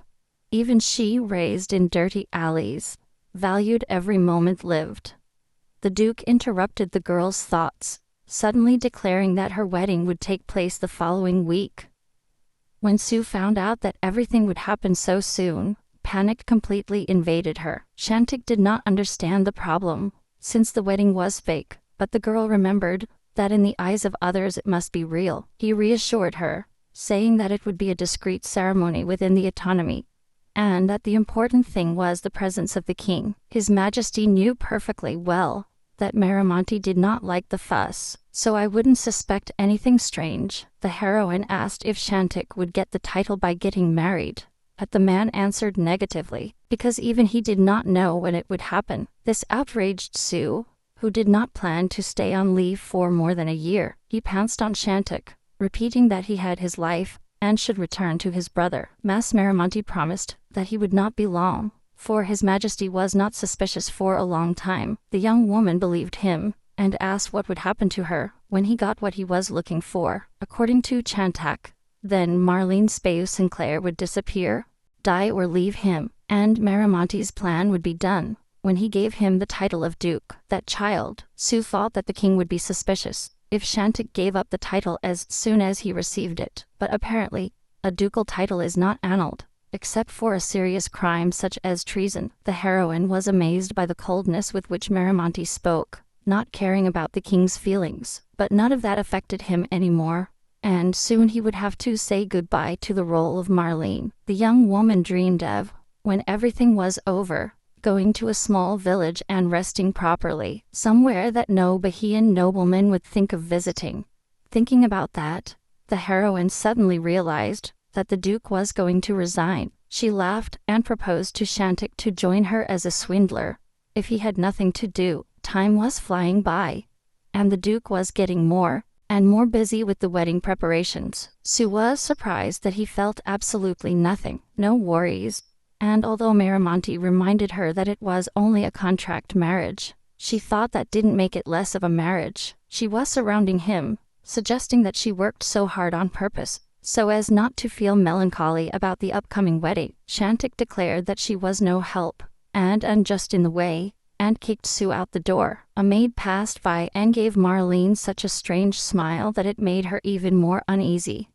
The protagonist took a basket of bread from her cart and went to the window to calm down by eating a little. Back then, in the carriage, the Duke was talking as if he was going to run away as soon as he got the official title. Su was trying to convince himself that, when his contract ended, none of this would matter to him anymore. Suddenly, someone threw a pebble against the window, and as she peeked out, the heroine saw below, Tu Jiang, a beggar from the alley, clinging to the curtain. The girl jumped straight out of the window, and in an instant, was next to her downstairs. In response to the boy's surprise, Su said that he had practiced a little acrobatics. The boy found it hard to believe that aristocrats would do such a thing, but the girl interrupted him and asked about the order. The beggar took a letter from Mel out of his pocket and handed it to her. My brother wrote that he was very worried about her, because she was never completely honest with him, and he hoped that she would be fine. Everything was going well at the Royal Academy. His true status had not been revealed, although for entering later, he suffered some hazing, but Mel quickly put everyone who was trying to show off in their place, based on their status alone. He asked his little sister not to worry about him, and to write to him as often as possible. The protagonist was touched by how, at the end of the letter, Mel insistently advised her to eat as well as possible. She ruffled the messenger's hair and thanked him for fulfilling the order. Then, the girl gave Jiang some gold and added that, from now on, she would count on him. To the question of how he was doing, the beggar replied that everything was as usual. Teenagers were hateful, and adults stingy. When he found out that he was 10 years old, Su advised him to hold on for 5 more years, because then he would be considered an adult, and his life would not be in danger. She gave the boy some bread to eat before she left, and grow up as soon as possible. Undeterred in the slightest, she mused that he was also thinking of asking her for some. The protagonist was amused by how confident she was at the ducal mansion, with how little she visited it. After seeing the boy off, Su was walking around the garden, wondering when he would get the next letter from Mel. Suddenly, a gold coin lying on the grass caught his attention, and then another, and yet another. Collecting the coins, the protagonist did not even notice how she ended up near some bushes, and suddenly, Arcturus jumped out of there, with a huge smile drawn on his face. The girl tried to put on her friendliest face, and asked how she got there. The prince begged him to speak more quietly, as he had sneaked into the property. The protagonist was going to call the guards, but Arcturus waved a bag of gold in front of her, and instantly fell. The prince burst out laughing, confirming that the information about how much Marlene loved money was true. He found out about this from Lady Veronica, and his was ready to murder that bitch. Arturus waved the little bag in front of the girl again, and promised to give it to her for a favor. He stated that it was simple, and Marlene should just change her clothes. The protagonist, who found all this a little strange, politely declined his offer. However, the prince, with his characteristic crazy look, did not understand why he did not want to. Sue got scared, so she decided to give in a little, and at least ask what the clothes were. Arturus replied that he would surely love it, and took a long white dress out of his bag. The girl flatly refused, not wishing to disguise herself as a little girl. The prince was distressed, as he really wanted to see Marlene in that dress. Seeing him so sad, the protagonist snorted, and asked how much she planned to pay him for it. When he found out that there were 300 gold coins, he agreed to change if he doubled the sum. Arcturus burst out laughing, because he actually planned to pay 700 coins from the beginning. The heroine asked her to wait a little and ran to put on her dress. The prince waited patiently for so long that the sun was already beginning to set. His finally got changed. The fabric was surprisingly nice, although the fairy wings embarrassed her a little. Back with Arcturus, the heroine doubted whether she really should show herself to him. Well, she said she'd put the dress on, but she didn't promise to show how it fit. She even thought about going back to the mansion and sleeping directly in that outfit, perfect as pajamas. But suddenly, someone greeted her from behind. The heroine turned around and saw in front of her a guy with bright red hair. Because of his expensive clothes, he was not the son of a servant. Sue thought that the child must be a guest of the Duke. He smiled at the boy, who was examining his outfit carefully, and vaguely remembered Shantik himself. The boy was looking at his enraptured. I was convinced that she was a magical fairy. The protagonist crouched down in front of him, and with a smile confirmed his assumption. It turns out that the boy, absolutely fascinated by meeting a real fairy, was named Bo, and although he had a full name,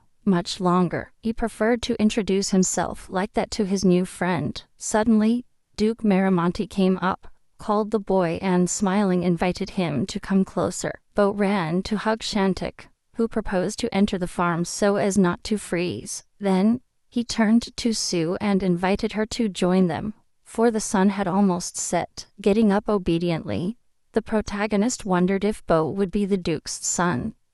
Actually, it might be true.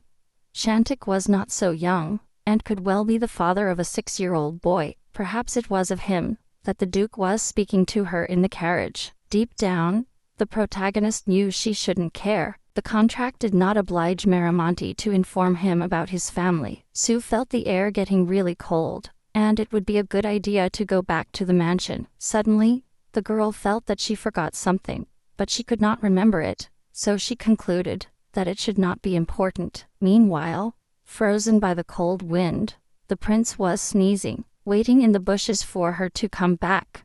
In the morning, the protagonist lay on her bed, thinking why would the Duke want a fake marriage if he had a son, and, obviously, a mother. Those thoughts were interrupted by an old woman who entered the room. She introduced herself as Helen, and said that she was taking care of young Mr. Bo, but that from now on and until the wedding, she would assist Lady Marlene. The protagonist thought that she had probably been put in the place of the dismissed maid, who had staged a scene the previous time. Actually, Sue was even pleased.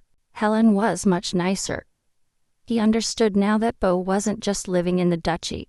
He was Miramonte's heir. Helen observed the lady, and noticed that her outfit was quite unique. The protagonist, who had completely forgotten about it, explained that it was just a pajamas. So, Helen offered to help the lady with the tasks for the day. They had to take care of the wedding dress fitting, and within minutes, the protagonist was in the dress, while the maids debated where to add lace and ornaments. In addition to them, Bo and Arcturus suddenly appeared in the room. It is not known from where, and they also began to have opinions about the dress. Both agreed that the girl would look better in a wedding dress, like a sorceress's. The protagonist was shocked to see the prince in the room, but he claimed that he was not a prince, but a simple passing adventurer. Sue reprimanded him for breaking into the mansion again and imposing his fantasies on her wedding dress. While they were talking about that, Arcturus reminded her that he had paid her,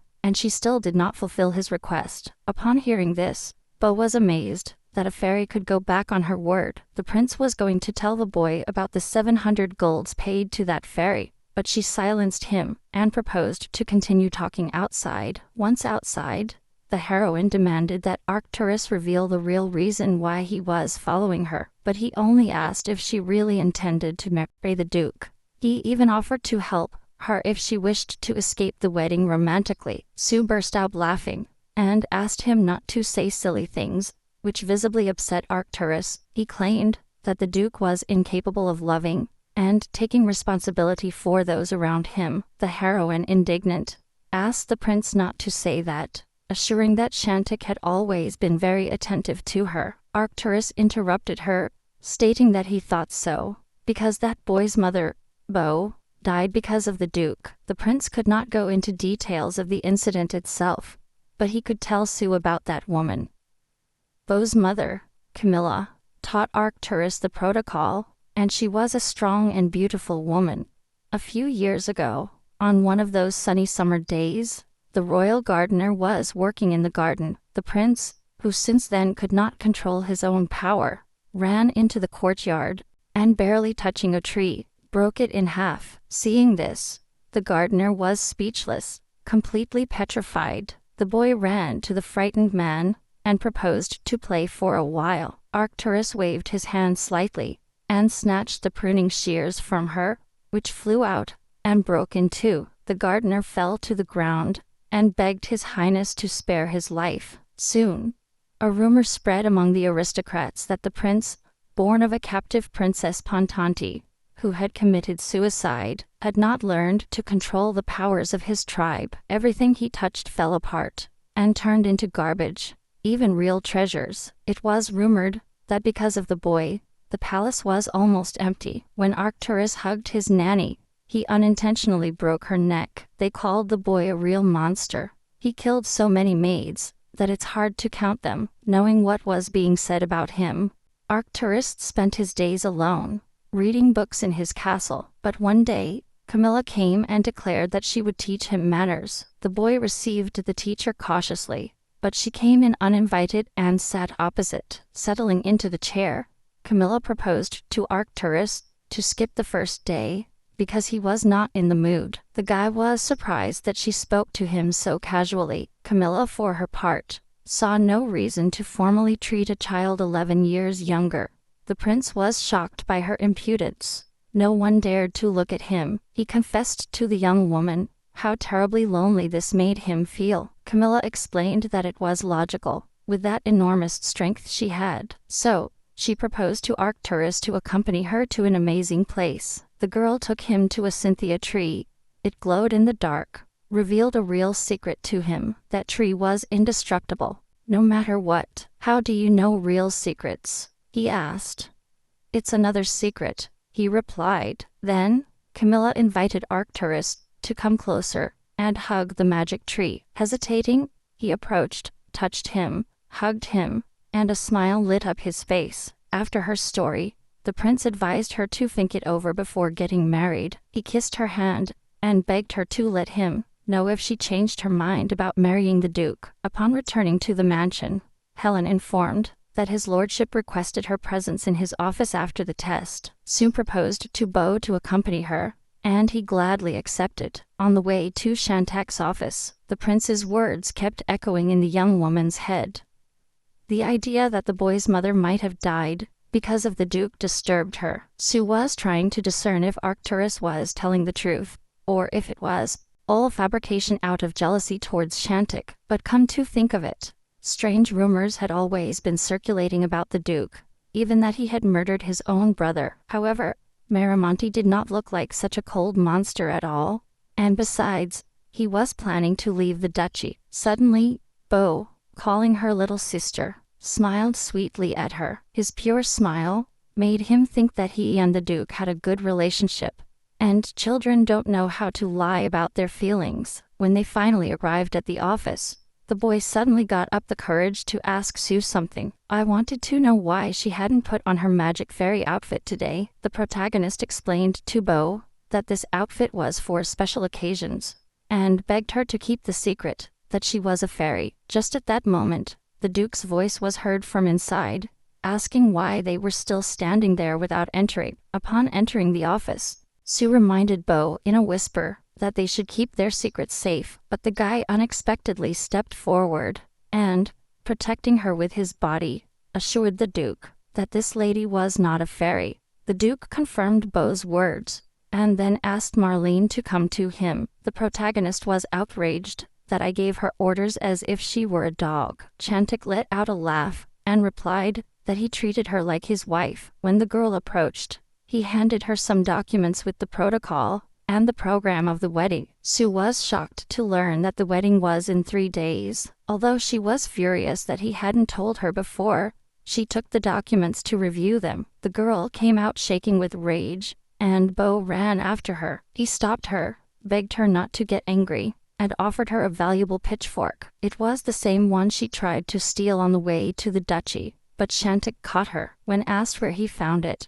Bo replied that it was on the desk. Sue made her happy. The Duke would not be able to take away something that was given to him by his heir. Bo was amazed at how well the jewel fit. Listening to his compliments, he thought that Duke Maramonti's past did not matter to him. Now he had to focus on earning the money he was promised in the contract. There is only 1 day left until the wedding, and Sue is exhausted from so much reviewing the ceremony plan. He is crazy about the meticulousness with which aristocrats prepare events, measuring every step and gesture. The Duke entered Marlene's room to make sure she had learned all the rules.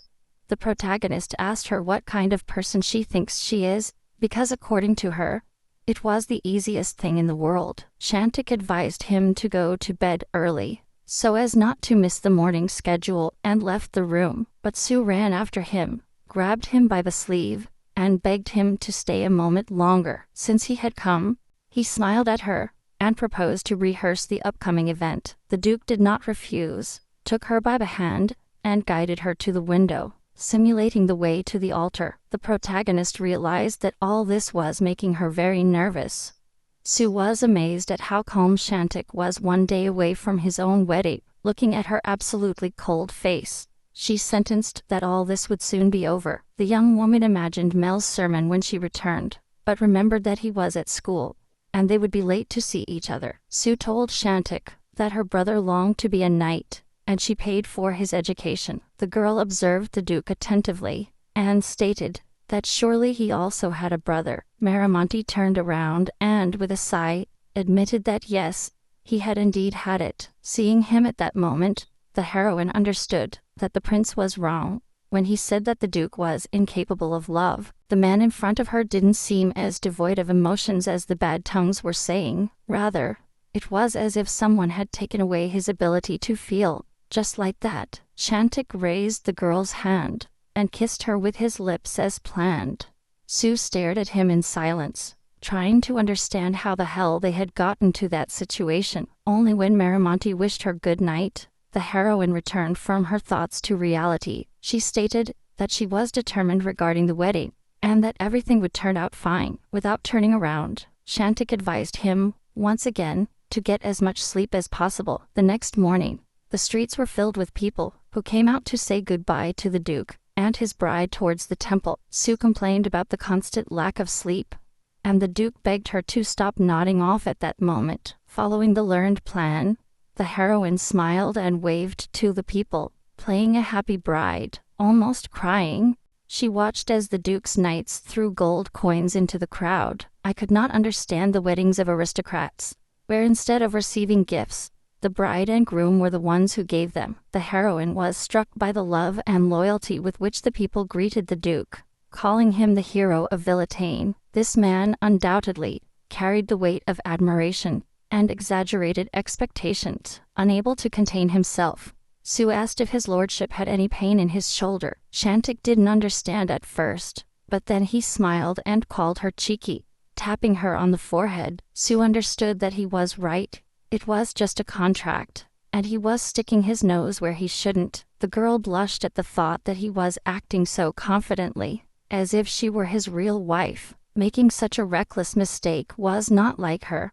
He had to keep his distance from his contractual partner. Sue had to behave like a worthy partner, and not meddle in the personal life of others. Finally, the couple arrived at the temple, where His Majesty was already impatiently waiting for them. Javier got up and went out to meet her, repeating once again that he did not trust Chantek. According to him, he only allowed this to happen because he saw potential in this peculiar relationship. And, despite everything, the king congratulated Miramonte on his recent marriage. And for the young lady, Her Majesty has prepared a wedding gift. It was a jewel with the shape of the noble shield, a sign that Marlene will belong to the Miramonte lineage. The king expressed his hope that the young woman would understand what it meant to bear that surname in the lands of Villetaine. The archbishop also felt happy to unite Mr. Miramonte in marriage. He placed his palm on Marlene's head and blessed the future duchess. At that precise moment,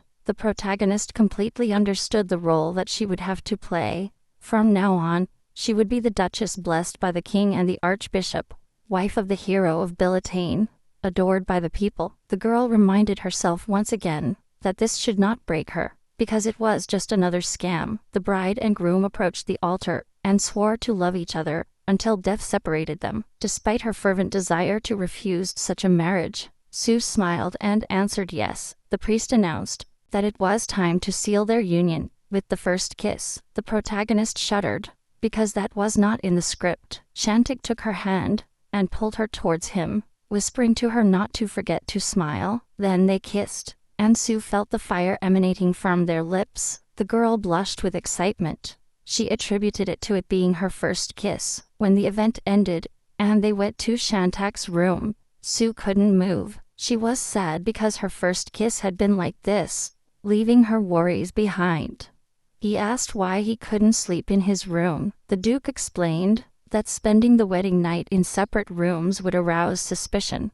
Chantek began to undress. I think about what was bothering Sue so much. The girl blushed again, trying to convince the Duke that she did not have double intentions. Suddenly, Miramonte announced that, with the wedding preparations, he forgot to tell her something crucial. The next morning, he was to leave for the north to lead the war against Bellium. When the newlyweds went to bed, the protagonist could not fall asleep. He was afraid of falling asleep. He did not want the Duke to discover his true identity. Sue turned to look at Chantek's room, a completely new place for her. A stack of documents lay on the table.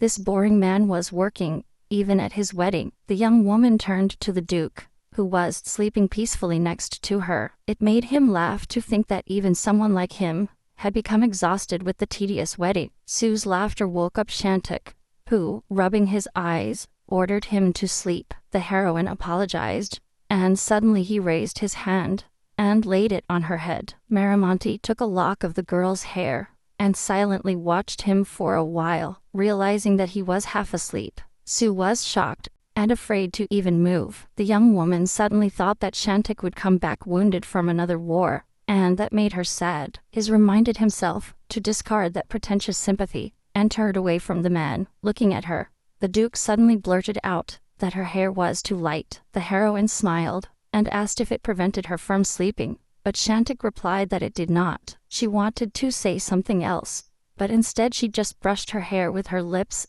and went back to sleep. Sue felt a sudden warmth. He was curious to know what she meant, but Chantek couldn't hear her anymore. Since the morning, the heroine's head had been buzzing thinking about what had happened the night before. The Duke was already awake, and the girl was bothered even by the singing of birds. It seemed to him deafening. Miramonte stretched out and began to take off his nightgown. Sue didn't understand anything when he bent over her and ordered her to do the same. The Duke sighed and explained that at any moment, the butler would enter the room, just as he predicted.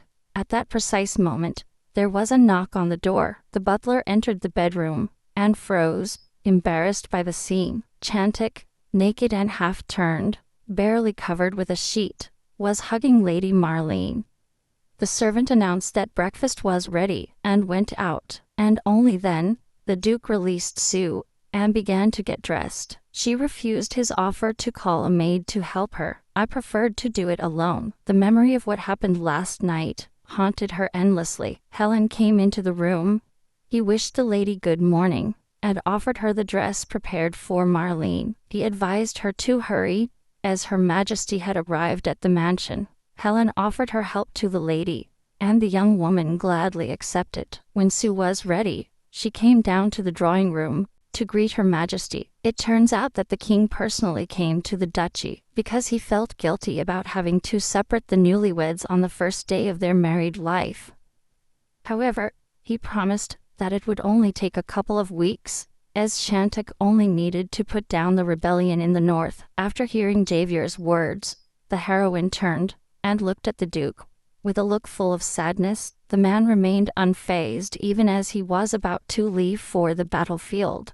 Sue approached Shantik and gently touched his shoulder with his hand. The Duke turned and once again saw that strange expression on the young woman's face. With the same gaze, she observed him at the evening bridal rehearsal and during his wedding procession. Suddenly, a tear flashed in the heroine's eyes, then slowly slid down her cheek, covering her face with her hands.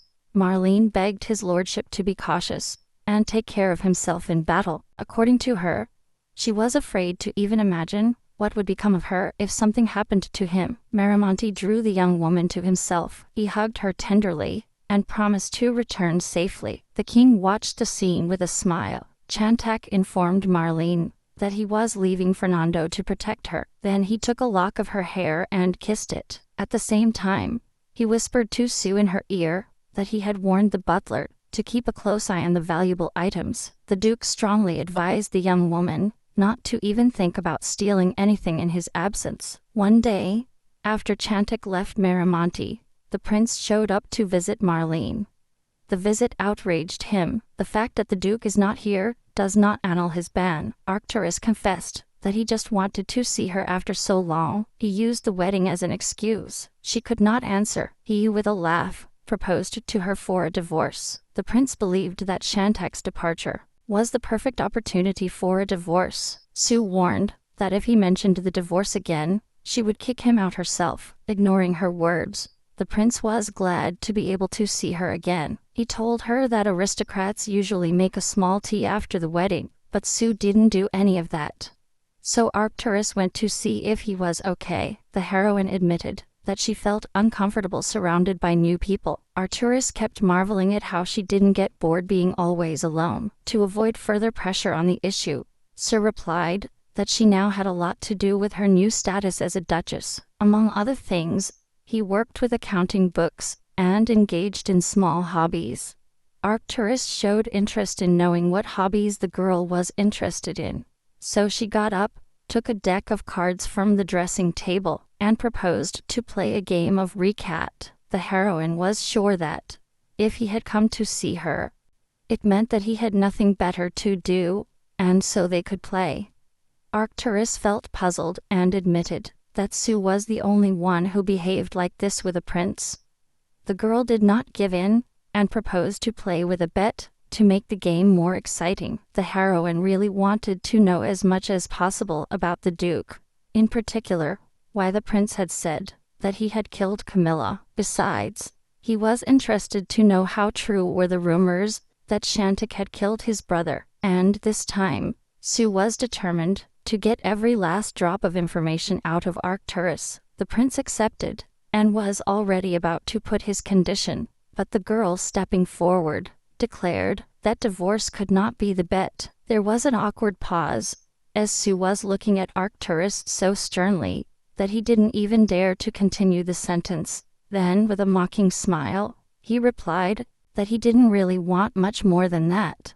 The girl advised him to think it over, believing that there must be something more he wanted from her. Arcturus took her by the hand and asked her to, in that case, show him how she looked in the magical fairy costume. Sue snorted in disgust, wondering why he was so obsessed with that ridiculous costume. And then Arcturus confessed that, in fact, he wanted to hug her like Cynthia, and although the girl was shocked by such frankness, she finally agreed. Sue had no doubt that he would win, because these types of games were totally his forte. The heroine and the prince went to the gazebo, and before handing out the cards, the girl asked about her skills. Arcturus admitted that he did not play very well, because his facial expression often, he was giving it away. But since the recap was a noble's game, it was nothing new for him. It turns out that Camilla was the first to teach this game to the prince. Seeing her paralyzed after her words, Arcturus laughed. His reaction revealed the information he was looking for. The young woman proposed to play a game, sure that an amateur like the prince would not beat a professional one. Just a couple of minutes later, Sue actually got the victory. Arcturus almost jumped out of indignation, but the girl laughed, saying that the gods of modesty were on her side, and since the victory was his, Sue asked the prince to tell him everything about the duke, from where he interrupted the previous time. I wanted to know what he meant when he claimed that Beau's mother suffered because of Shantik. Arcturus turned away, indignant. Why did the Duchess ask her about her own husband? In response, the girl pretended to cry, and said that the Duke was hiding things from her that could hurt her, and as his wife, she just wanted to understand Shantik and comfort him. Arcturus strikes back. She will tell everything to her, if she promises to divorce the Duke. Indignation invades her. The prince has no choice but to sit down and drop the bomb. Shantik, the son of a concubine, but with a brutal talent for fencing since childhood, was so prodigious that the king himself set his eyes on him. Camilla, the prince's etiquette teacher, fell madly in love with Shantik from a young age. She followed him everywhere, but he begged her to stop harassing him. His coldness hurt her.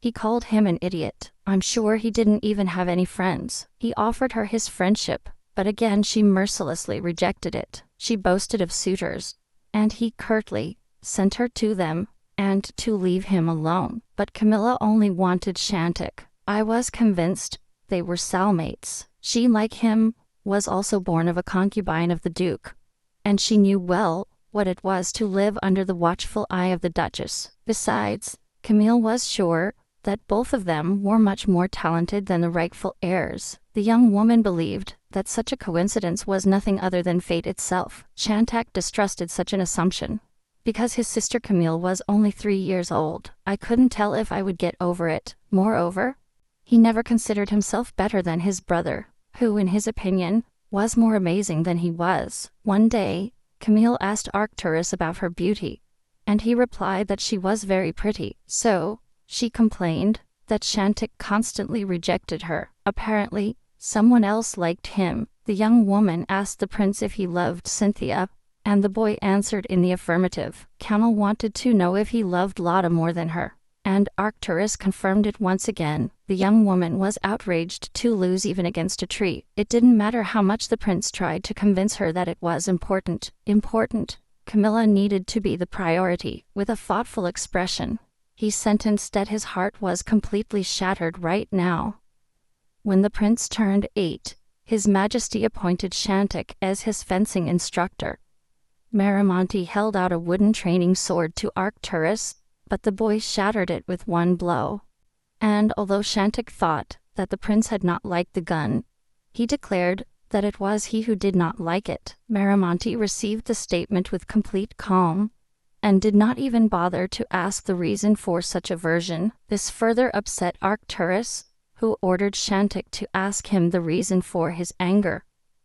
When he was finally asked the question, the prince declared that he was furious that Maramonti made Camilla suffer.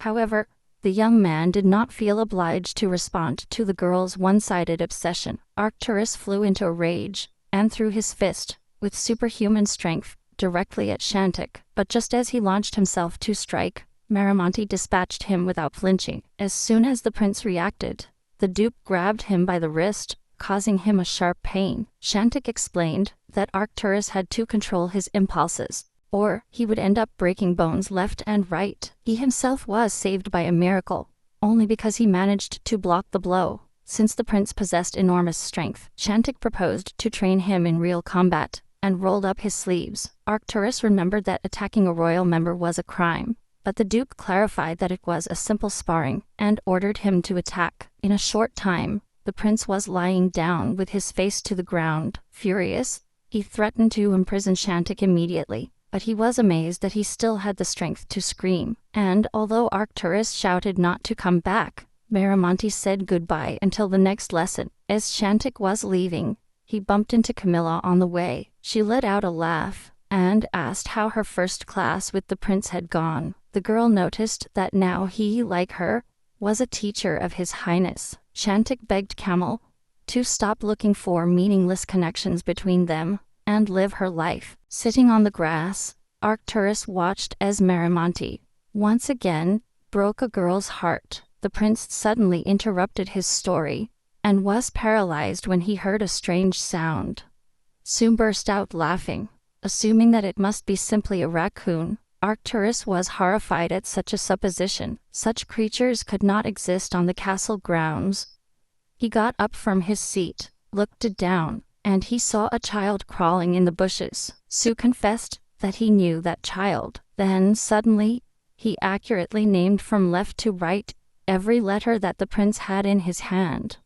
Arcturus was shocked to find out how the girl really managed to win. That boy was hiding behind the prince, pointing out to him what letters he had in his hand. Knowing herself discovered, Sue did not deny it, and thanked Arcturus for the fun game and the information, while the prince was yelling at her how horrible she was, and that he would never play with her. She had already escaped. Now the heroine knew that the Duke was an illegitimate son, and Beau's mother relentlessly pursued him. It was not the information I was looking for, but still, Sue managed to get valuable data. Going out into the courtyard on the other side of the farm, he threw a gold coin to his little accomplice about her conversation with His Highness.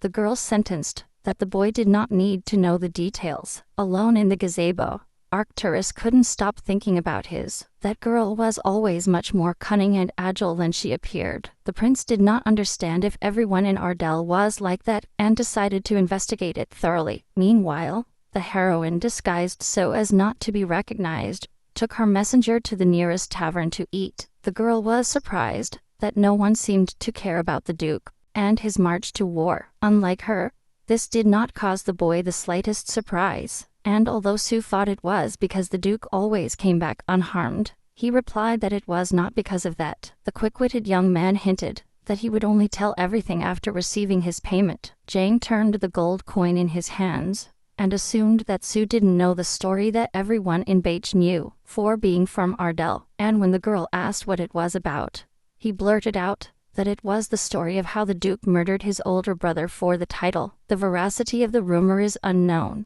but the former Duke was said to be in good health, and his sudden death raised suspicions. Besides, it was no secret to anyone that His Majesty preferred Shantik. It was rumored that the king offered the former Duke to cede the title to his brother. However, upon hearing this, the eluded simply burst out laughing. There was no such kind-hearted aristocrat in the kingdom as Theodore Miramonte. He was inferior to Shantik in fencing and intellect, but he was genuinely a good person. The Duke supported the humble people of the alleys, and many remember him fondly. However, Shantak's reputation was no worse. The duchy even prospered in his hands. Quite simply, the former Duke was so beloved that many tried to be loyal to him. Shantik obtained the title of Billiton Sword at only 20 years old. He was more of a war hero than a landlord, because he protected the whole kingdom, not just Miramonte, and Theodore was the one who was always close to his people, taking care of them directly. Evidently, in people's eyes, Shantak was something of an Iron Man, but the protagonist also knew the dark side of this man.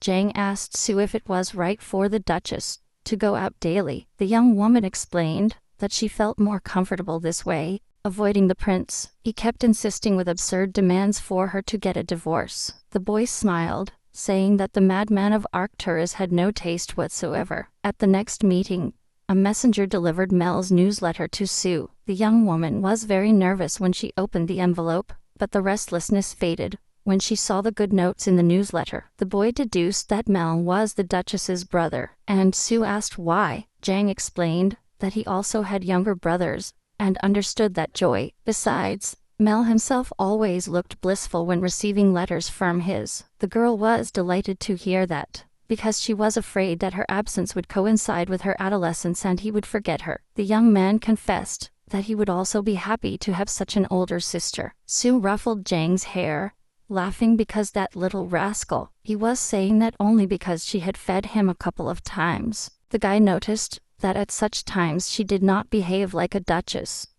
The protagonist smiled and told him that in this cruel world, small reasons were needed to smile, to make life worth living. Jang agreed, but strangely he seemed sad at the same time. The day was coming to an end. It was time for dinner, so Sue gave the boy a package of bread for his younger brother. He advised him to say at home that he had earned it himself by honest work. Jang thanked Sue and life. He admitted that, thanks to her, life suddenly did not seem so difficult to him. He felt uncomfortable about such a confession, so he said goodbye and ran home. Left alone, the heroine lay down under a tree and plunged into her thoughts. Every time she saw Jang, he reminded her of her own childhood, lived in alleys. At that time, Sue so desperately wanted someone's help. That's why Jang didn't have to thank him now, because by helping him, she was helping the past version of herself that she saw in him. Sue had lived in the suburbs so long that even her charity had become selfish. It was time to return to the mansion, and when the heroine got up from the floor, she noticed that Jang had forgotten his cap. He decided that he could catch up with him if he hurried, and that's why he went out after the boy. When she reached the right alley, the girls saw that a lot of people had gathered there. Sue also decided to see what had happened, and began to struggle his way through the crowd. When he finally managed to see what it was that attracted everyone, terror took over his face. The girl's hands became weak, and the cap she was holding fell hopelessly to the ground. Jang, with whom I was chatting happily under the tree, was lying next to the wall, with a horrible wound in his abdomen, and the bag of bread I had given him was lying nearby. The protagonist approached a crying child nearby, and, assuming it was her younger brother, asked him what had happened. The child was looking at her with eyes full of horror, and could only sob inconsolably. Then, he hugged Jang's body again, and Sue realized that he was unable to speak. The heroine was paralyzed, not knowing how to tell a child to let go of his brother. She, better than anyone, knew that this body was no longer worth even a handful of ashes, because she herself had experienced how useless it is to live by clinging to the dead. But children who are facing death for the first time do not know this. That's why I was crying, hugging a body that would very soon completely cool down. The heroine took off her cloak, covered January with it, and swore to bury him. The young woman lifted the body in her arms and called the crying child to follow her. But as he turned, Sue was met with the disapproving looks of the crowd. Sue was forced to turn around and run in the opposite direction to avoid them. A divine king resided in Baja, so only nobility could be buried there. Returning to the land of rats that roamed the alleys was an impossible dream.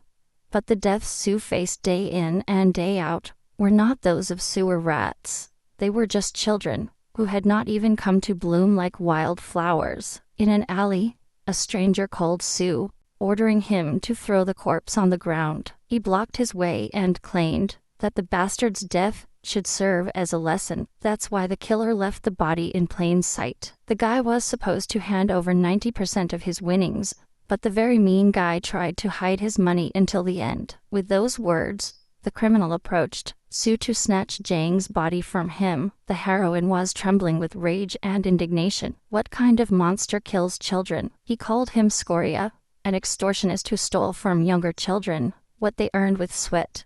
And on top of that, he said it with pride. The murderer, beside himself, pushed his. He called her a bitch and ordered her to get located. The girl fell to the ground while he was still screaming. Who did she think she was, to get in where she wasn't called? The wretch decided to teach him a lesson. He pulled out his dagger and held it up, ready to attack. Hugging Jang's body tightly, Sue closed his eyes, mentally saying goodbye to life. But the blow never came, and the heroine, opening her eyes, saw with amazement Shantik holding the killer's hand. The wretch had no time to react when the Duke smashed his head against the wall with all his might. He threatened to behead the criminal and display his head in the square, so that everyone would know what happens when committing a murder in Maramonti. Su screamed and begged his lordship to stop. He explained that these people would not stop anyway, and if he did that, they would retaliate against the children, throwing the criminal's body,